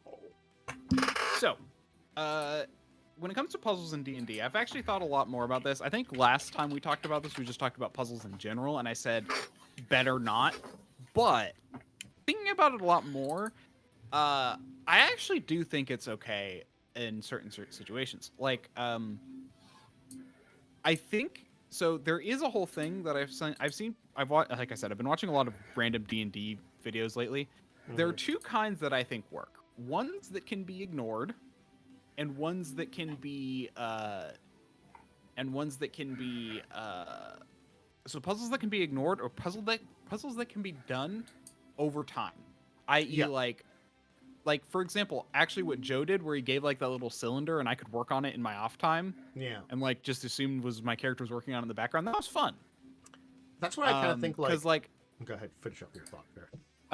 I was just gonna say, and then the second thing, whereas all like, if the other option is where it's like, yes, there's a puzzle, but if the players just decide to like fly over the Indiana Jones spelling puzzle, then that's their prerogative, you know? Yeah, and I think the thing is, when I kind of talk about the concept of puzzle dungeon, it's sort of like, I think it's that puzzle that you solve by exploring a dungeon almost. And maybe there's some small mini puzzles there, or other challenges, maybe some traps you have to get through, monsters there. But the concept of it is you have to solve something related to the entire dungeon. But the thing is, it does kind of have to establish that to begin with, or something like that, and how would you do that and it not be silly?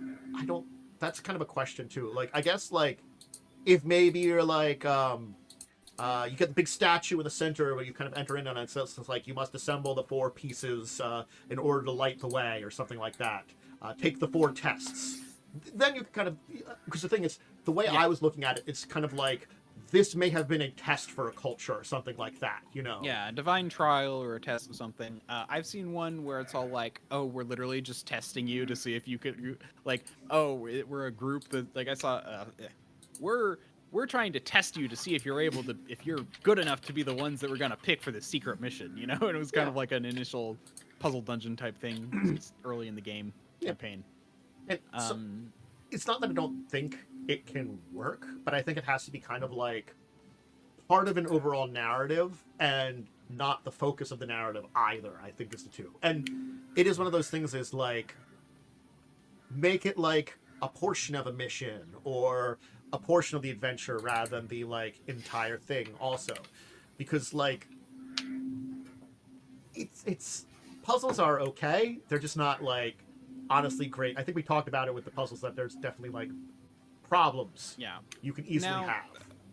There are definitely ways to do it.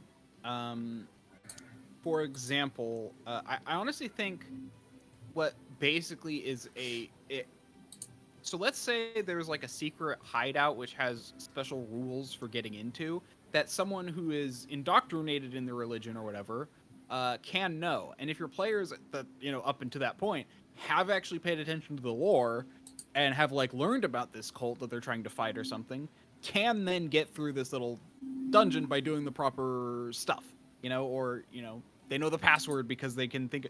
Like, I actually think it's a lot better to kind of reward players for thinking outside the box or paying attention, but still allowing them to get through it if they choose not to. Yeah, you like, know? I think that's the other thing too, is like, I wouldn't say it would be impossible to solve a puzzle dungeon in a different way.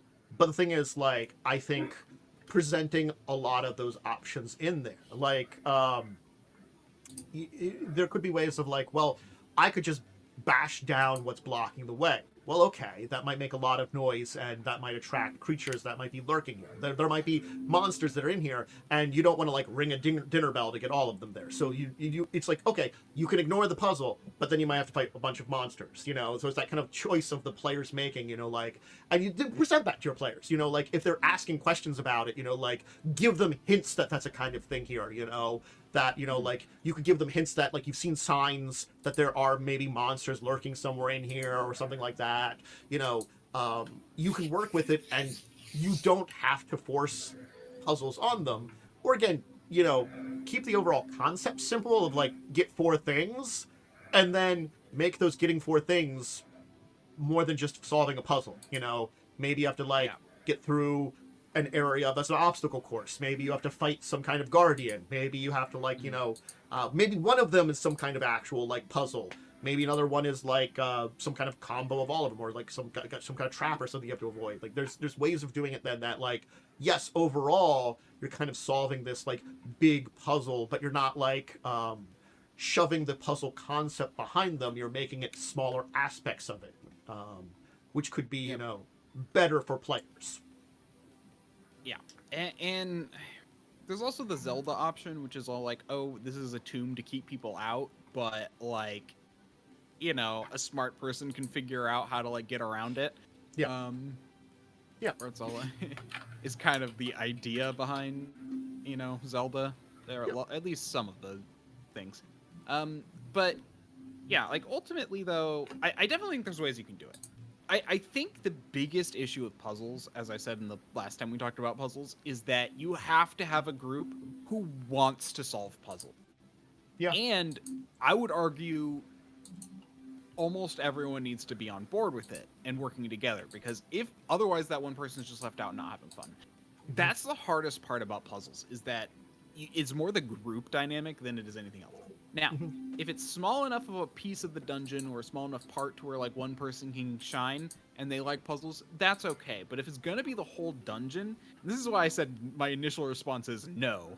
If it's gonna be the whole dungeon and you do not have a party that is like totally down for it, that's gonna be a problem.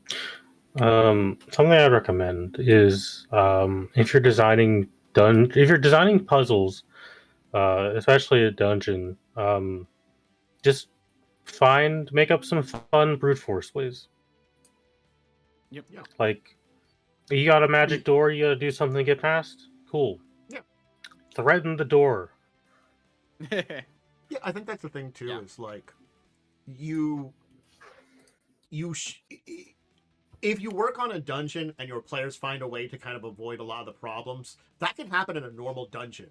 Like players sometimes just wander to the goal randomly. You never know when that's going to happen, and so it's sort of another one of those ones that you have to actually like think about too. You know, it's the same way for a dungeon that involves puzzles and stuff. Players just sometimes are like, well, I went here. You know? Yeah, you know what? Yeah. I'm actually going to take Baldur's Gate 3 as an example where, like, there is actually a part where it's like there's at least in the initial part. The later parts you have to solve the puzzles, but, like, in the initial part, it's like there's a puzzle area that, like, you have to figure out. Just in case people haven't played, I'm not going to spoil it. But, then there's also just, like, this whole roundabout way you can to get past the first door if you find, like, a certain spot to jump to. One of my favorite bits of Baldur's Gate 3 is in Act 2, when you go to a certain place that's full of puzzles. Yep, you have to do the puzzles to open the doors. You can do the complicated way, or you have a wizard. You can use knock on the door and bypass all the puzzles. Yep. Yeah. Yeah, and that's the kind of stuff that's fun. Like, and that's the thing. Like, that's the same thing I was talking about. There's actually like a secret place in that same area you can just jump to. Yeah. If it's the thing that like, I think that's the other thing of like a puzzle dungeon. If you're talking about a dungeon that's revolving around a puzzle, should not be so complex that if your players are creative enough to avoid anything, you're not doing a lot of work. Don't make like a major giant dungeon with a puzzle in the center of it that you're doing too much work and players might not be engaged in. Granted, again, like it's how much is the puzzle center the mechanic of it, and how much is it like partially the mechanic of it is also the question. I'll offer a good, as dumb as these video games are, I'll offer a good way to kind of base your puzzles. Resident Evil. They're item-based puzzles typically. Yep. Or they're very easy, simple, like you find a code. The code goes somewhere weird. Mm-hmm. Yeah, it's very much a key and door puzzle where it's all like, where do I go next to find the key to open the door that leads to the other area, and then that opens another door which I have to backtrack because it's got the same symbol on the door as this other area. Yeah, that's honestly not a bad way to handle it as well. It's, again, if you're planning to do, if you want to introduce puzzle stuff into your game, I'd start small. Yeah. Like, and that, where it's all like, just to gauge your player's interest in the puzzle. Because, like, that's the biggest problem I see is if people just aren't interested. Yeah. Like a good thing you could think of it, and this is something I thought about. A magic door, or door with some kind of magic on it that kind of protects it. And then it has maybe a body nearby to it that has a note about someone that's like, hey, make sure you bring make sure you contacted this and so to bring the key, or something like that. It's basically I thought about it. It's and where you go to get the key can be like a lot about it exploring, maybe kind of fighting some creatures, maybe having some things, maybe it's like hidden in some way or something like that, and like kind of where to look and it's nearby, probably in part of that, and that kind of become part of the adventure. And yes, maybe you could just smash down the door too, or like figure out a way, but it's sort of like, again, there are different things that like make it like a challenge and kind of interesting in a lot of ways. Yeah, and ultimately, yeah, I honestly do think though there is room for it. Like it just really depends on your group, but also, like I said, that's why, and that's the good, and the portable puzzle I mentioned, where it's like a lockbox that a player can solve, and like that, one person can try and figure out, is, not a bad way to test the party's interest. You know. Yeah. If you hand out a thing and everyone's trying to solve it, then that means you have a party who really likes puzzles. Yeah. If one person takes up the mantle, you might want to not do a full puzzle dungeon. Yeah. This makes me want to look up something. Give a check here. Like, how old are combination lots? They very old. Very.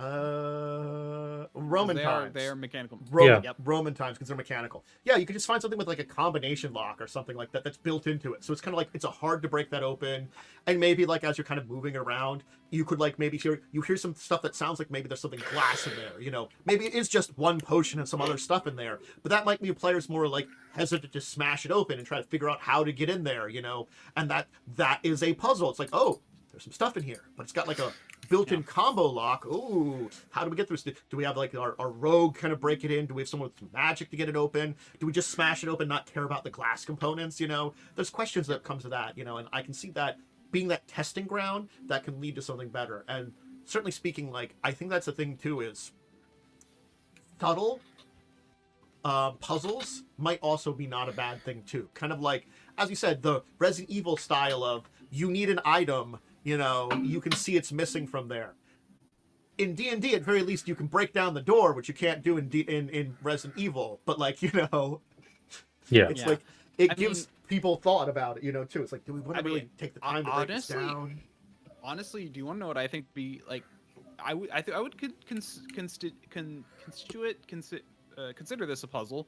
There's another word I was going for, but anyway, where let's say they're like in a dungeon and like there's a door, or you see this symbol that keeps coming up, you know, but you notice but you point out to them that there's one spot missing, you know, like there's clearly a spot for like a gem that has the same shape as the symbol, and then like on a completely different dungeon they find a gem that's like that, and then that's basically a puzzle for them to connect that goes to that old other dungeon. And if they bring it back there, then they can get like a extra piece of loot, you know. That'd be an interesting one, especially if it's like within a reasonable like distance or something too. Mm-hmm. Or, like, you know, this is definitely more for exploration based games where like you're actually like going between a bunch of different places to explore. Yeah, but that's totally doable. Yeah, I think the thing is there are interesting options you can explore where, you know, like as we talked about with puzzles in the past, but like here, you know, you can find ways to make dungeons much more a puzzle in and of themselves sometimes too. And I think it's sort of like there are other dungeons which I think you would want to like do different types of things. Like if you want to do a maze, I'd honestly use one of the alternate dungeon types, like the card dungeons or stuff like that, to do like a maze type of thing, because otherwise, I don't know, mapping out a maze and figuring that out kind of sucks. Yeah. A puzzle dungeon I do want to highlight that we've experienced in Crimson Throne. There was the rotating dungeon. Yeah. Now, that dungeon didn't work super well because virtual tabletop. Yeah. The Roll20 is quite limited, but that is a good style of puzzle. You have to rotate the rooms to get through. Yeah, and also because you can basically brute force it. Yeah. Like that's the thing. You just keep trying until it works. So it's not like terrible. Yeah. And that's kind of an interesting idea where it's like there's things where you can kind of switch around and move around the format of what you're dealing with and try to figure out stuff there. That's an interesting concept, and I think it does to a decent degree work, but you have to also like, honestly, that's the thing is like, as we said, didn't really work in Roll20. Yeah, and, like, definitely if you have tiles like it on a physical playing map, it works a lot better. Yeah, I think there's a way to make it work in Roll20 well. You just have to be familiar with how Roll20 works. Roll20 is a bit clunky sometimes. Yeah, you know what I think would have been better for that one? Honestly speaking, in the way that it works, I think that I would have preferred Foundry for that one, because Foundry, you could have just set up for the configurations the different like areas, you know, and switch between those, and been like, oh, we've reformatted it to this one, you know. Granted, that's a little bit of work that you're setting up like X number of things, but you know, I think you can just clone them and like just edit them then, or something, like add something on top of them, you know, to fix it up, you know. So there's ways you can do it, I think, that would work. But you know, it is an exploration of an interesting concept that you can do. So yeah.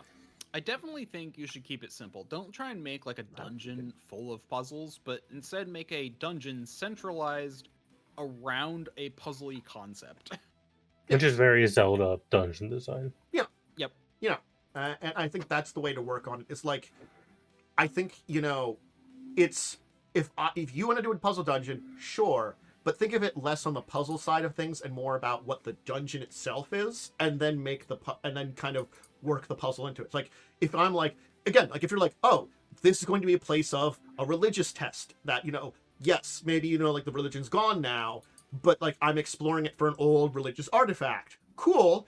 It's going to be a test, and it's going to be around, and now you can build that out of it, but you've thought about like the concept behind this and how you can have it make sense to your players. And the players are probably going to know, oh, this is a place where people of worship went to test here. They're going to know that it's going to be some kind of like challenge of some kind to begin with. You've already established this to the thought patterns rather than like springing it on top of them. I think that's the thing too, is if you're going to be that focused on it, you do want to kind of like let them know about it, rather than like spring it on them. Like a couple of like, the combination lock stuff, small stuff like that. I think that's fine to be like, hey, players didn't really know about this, but like, the big things here, definitely like, big dungeons with crazy puzzles. They want to know that something's there or something like that, ahead of time, and that could be as simple as like, the guy was eccentric and kind of like made his house maze-like, or something like that, where you're exploring like a Resident Evil style house or something like that. Yeah, is that silly? Yes, but there have been actual real life people as crazy and eccentric that have done that. Yep. So, Yeah. it's not you're like, oh, god damn it. Yeah, I honestly don't think it's as out of the realm of possibility. It's just, I mean, that's the thing too. There are also creatures, like sphinxes and stuff, which I think is what we ran into in the other thing, which they collect puzzles and they like to protect their stuff with weird things, Yeah.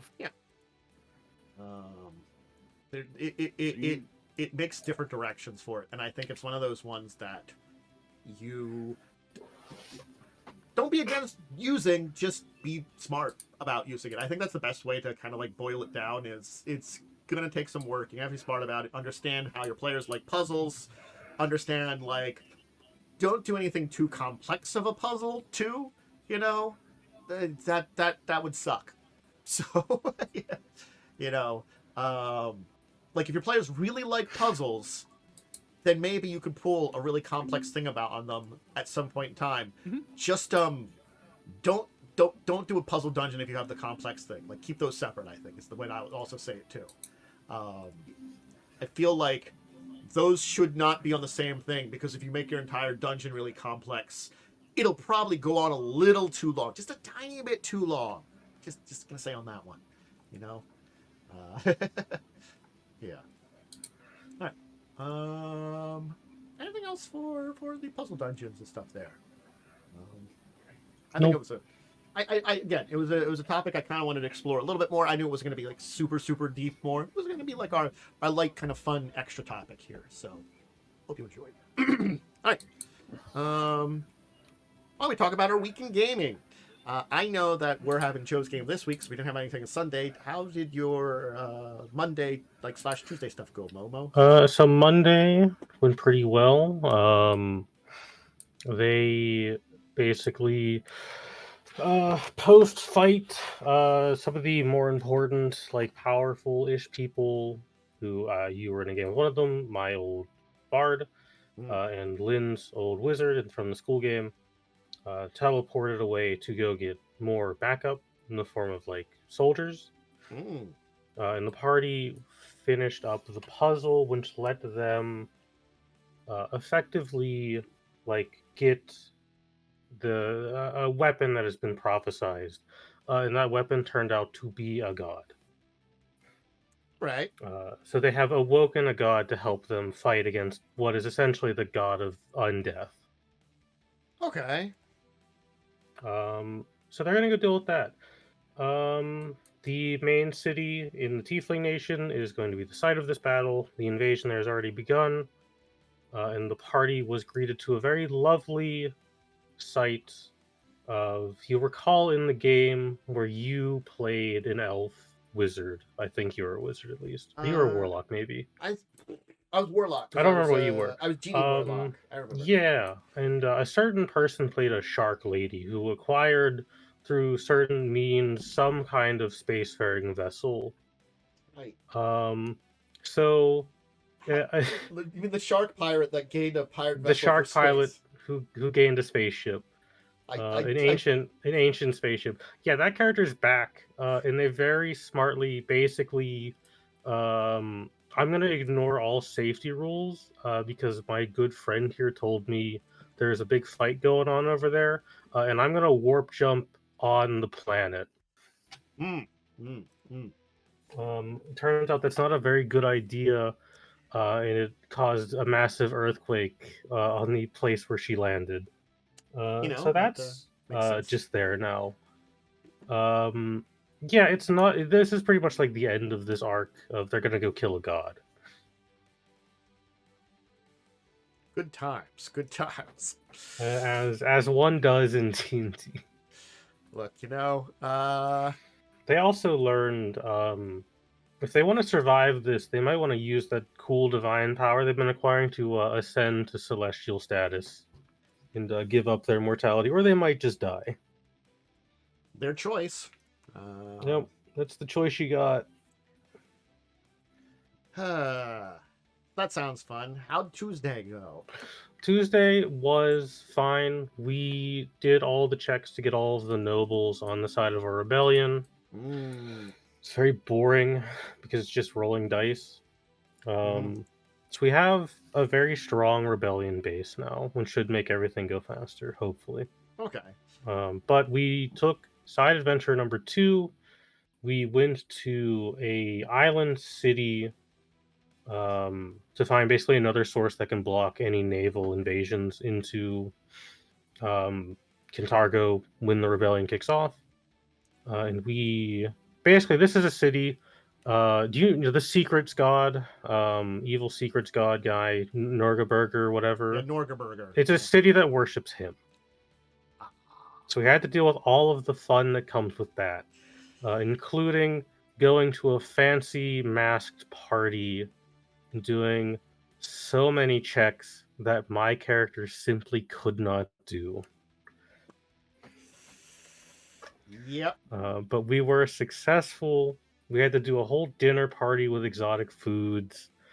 It was some crazy dumb stuff of like, here's this bottle of sauce that requires a spellcraft check or a disable device check to know how to open, and then you have to make this check to know how to properly eat the food because it's a rich person food. One of them was just like a super spicy dish that required a fortitude save or you'd be poisoned. It's very stupid. But we succeeded. We got the help. And as a fun side note, this is a reward written in this adventure. If you get enough points, the queen of this nation offers a personal alliance and a night of fun with the character with the highest charisma. So our sorcerer got laid. It doesn't surprise me because there at least has been one other time where I swear that kind of thing has shown up in a Pathfinder adventure path, and I was like, "Yep, that's a thing that's there." Now I'm a little jealous, not because I wanted that, but because if my character had been the one, my character is gay, so it would have been a really funny scene to have to deal with. Also, she husband. She has a husband. It's a skeleton. He's dead. It was at the dinner party, and it led to a joke of, all right, our sorcerer, you're gonna go have some fun. Make sure you take the skeleton with you and put him in the chair next to the bed. No, I'm sorry. As soon as you said he has a husband, I can only remember the Legend of Vantress shorts of Torbeck going, just because there's a goalie doesn't mean you can't score. Yeah, like the husband is a fucking skeleton. That's why he's got that skeleton. So he's alive-ish? No, he's just a dead skeleton. He was just in a chair at the dinner party as a skeleton. We had to sit next to him. He's just a corpse, so they just keep him there. It's just a corpse. Oh. Wow. So this adventure has taken some weird turns writing wise. Look, this is the thing that I'm glad we have less of in second edition, because I'm reading some of the adventure paths, like I haven't read all of them. They do feel like a percentage of the insanity is at least gone that you But, had yeah, in these early ones. The joke now just is our sorcerer had a really good time with a lady who really likes spiders. Well, in the cuck chair there was a skeleton. It really was a skeleton cuck chair. Oh God. It was very much well, I guess if I have to, guys, I'll take one for the team. So, let's talk Wednesday. So, Yeah. Here's the thing. I actually had been struggling with, I didn't know the exact direction I was going to go for Fall of Abenswell. So you know what I did? I basically had the NPCs come to you and be like, so what do you guys want to do? And then we went Nice. through an entire thing where they went on an adventure where I was able to basically give them some information. They made a good decision on what to do. And we kind of figured out almost together what you were going to have to do. Because I wasn't 100% sure how to go about the end part here. And I thought that felt a little weird. Not in like a bad sense, but in like a sense where I'm like, I felt like it was kind of clear what we were gonna do, but I can understand why we needed to like figure something out. Yeah, there was like parts of it that I was like, it's like I know like 50% of what's going to do, but I wasn't sure what you guys were planning. That's why I kind of wanted to go to you too, because I'm like, I'm not 100% sure what you guys were thinking here, and I really need to know to figure this out. Go to the town and speak the name when we make sure everyone's there. And I'm like, that Or as many. did sort of works. Like, I think I was like, I also thought about it, I'm like, I don't think I had like established to you how this works. No, that's what I thought about. That's the thing. I can understand why you needed that kind of development, because it was very much just go here and do this thing, and we're like, okay, we'll do it. But then it's like, well, are you sure that's the right way? It's like, oh, you know what? That's a good point. It was that the information we got was very vague. Yeah, that's what I was thinking about Originally. too. It's like when we got to, because I was again that kind of plan. Like I didn't really. How much did you pick up on what I was trying to tell you? There's a Like little bit. the fact that you're speaking of all like, lost, not lost, you know, like, or whatever you were doing with that, where it's all like, in the darkness, there's a piece. You must see it. Speak my name. It's like, wait, it's like we had to parse that, you know? Yeah, it was meant to be vague, but also it's like again, it was a combination of me trying to like figure out what you know and combine that with some thoughts I had to kind of come up with like a true finality to the entire thing. You know, it was kind of my my thoughts for like a direction that we were going to take there, and I think it worked out pretty well the way we're going to do it. I did kind of like think in my head of like, exploring some other like ways of doing it, but I think the way that we're going to be doing it's fun. We'll just see how well you do the session now. As I said, this is technically the final scene that we've begun. Whether it's going to be one session or two, I don't know. It's up to you guys and how long you take for these things. Will there be things to fight? Maybe. There might be people that don't want you to succeed on these things that might try to interfere. Just saying. It might not be as easy as just snapping your fingers. Well, anybody else for the rest of the week until at least today? Did anybody else do any other tabletop stuff? Because I think I did. Nope. So. Oh, dang it! I just realized I missed Appreciated Dragon Day yesterday. It's kind of like I should remember Talk Like a Pirate Day because it's 2 days after my birthday, but I like half remember it all the time. When like I'm silly and dad joke enough to like enjoy that day. Like I always remember Appreciated Dragon Day the day after. I don't know why my brain is like this. Because that's the way a lot of brains work anyway. I think it's just a natural thing. It's like I was supposed to remember that. Oh yeah. But anyway, Worm, how did today go? Yeah. Today went good. Actually, it was very fun. So we finally got to the city. We camped outside and we did some infiltration, which was fun. we spent a lot of time discussing things which I felt was a little bit overkill, and there were points where I'm all like, clearly you're bringing up something that we talked about already, meaning you weren't paying attention 5 minutes ago. But anyway, we basically had to discuss how to set up camp, and then we set up camp, and then after setting up camp, you also got to remember there's 7 players, so it's a big game. That's another thing that I'm like, I guess with 7 players, I do feel like not necessarily as bad if someone misses something, you know. Yep. It's the third time that game is terrible. Yep. But yeah, basically we did some stuff on plan. I did love how they were talking. I'm like, guys, I can make an illusion. And then they're like, okay, and then we can do this. Guys, I can make an illusion. It's like, but how are we going to cover up our camp? Guys, I'm an illusionist. And they're like, oh yeah, we keep forgetting that we have an illusionist now who can do hallucinatory terrain. Anyway, so yeah, that's been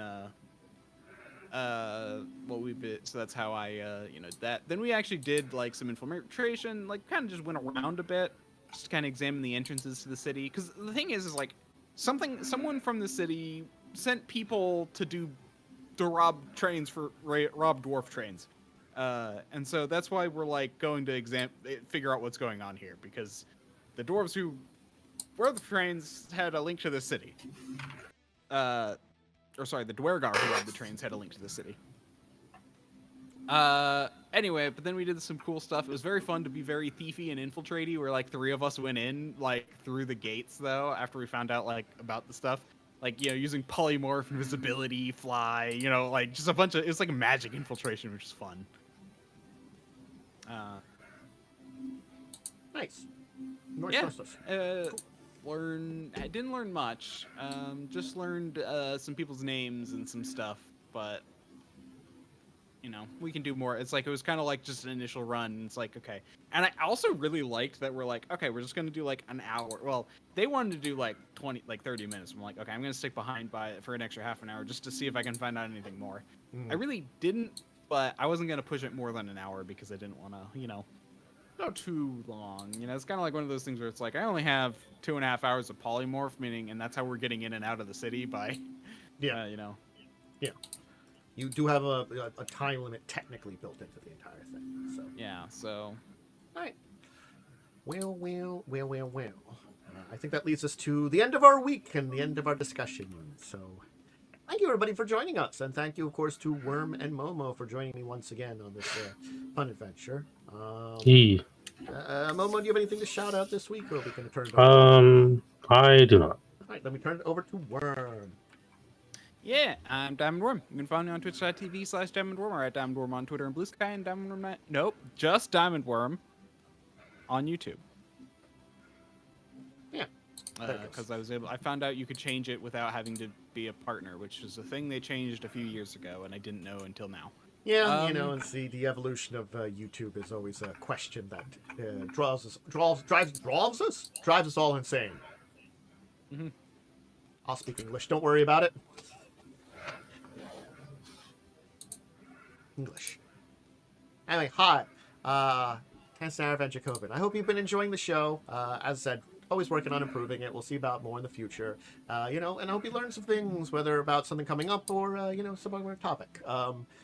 For myself, I'll be back on Tuesday. Keep an eye out for when that exact schedule is. I'm figuring that out over the weekend here. Yeah, I'll let people know. And I hope you enjoy. You know, I got some stuff coming up next week. It'll be fun. And yeah. And make sure to join Fall Out as well for our start of our finale. Maybe the last episode, maybe second to last episode. I don't think there's going to be more than 2 episodes in this entire thing unless something really, really crazy happens. So I can't guarantee it's a 0%. But I'm just going to say, we'll see. And then I'll do my best to make it as long as possible. Look, you know, judging sometimes your negotiation skills where, like, you're going to go try to negotiate and it should be you talking, and instead they send, like, Joe or Calder to talk, and it's like, great. Are you good at negotiation? The answer is no. Like, that's the thing. There are ways to get me involved but they're just all like, oh no, wait, you're a ferret. That'll look bad. It's like, okay, fine. I think like people are really open to stuff nowadays with the entire, like horrific war. It's like they like will question at first, but it takes them like a couple of minutes to be like, oh, sorry, didn't mean to insult you. You can talk. It's that kind of thing. It's sort of like that's weird. Oh, I get it now. Yep. So anyway, yeah, and make sure to join us next week. 6 o'clock should be on time schedule. Anyway, all right, everybody, have a good rest of your day, and bye.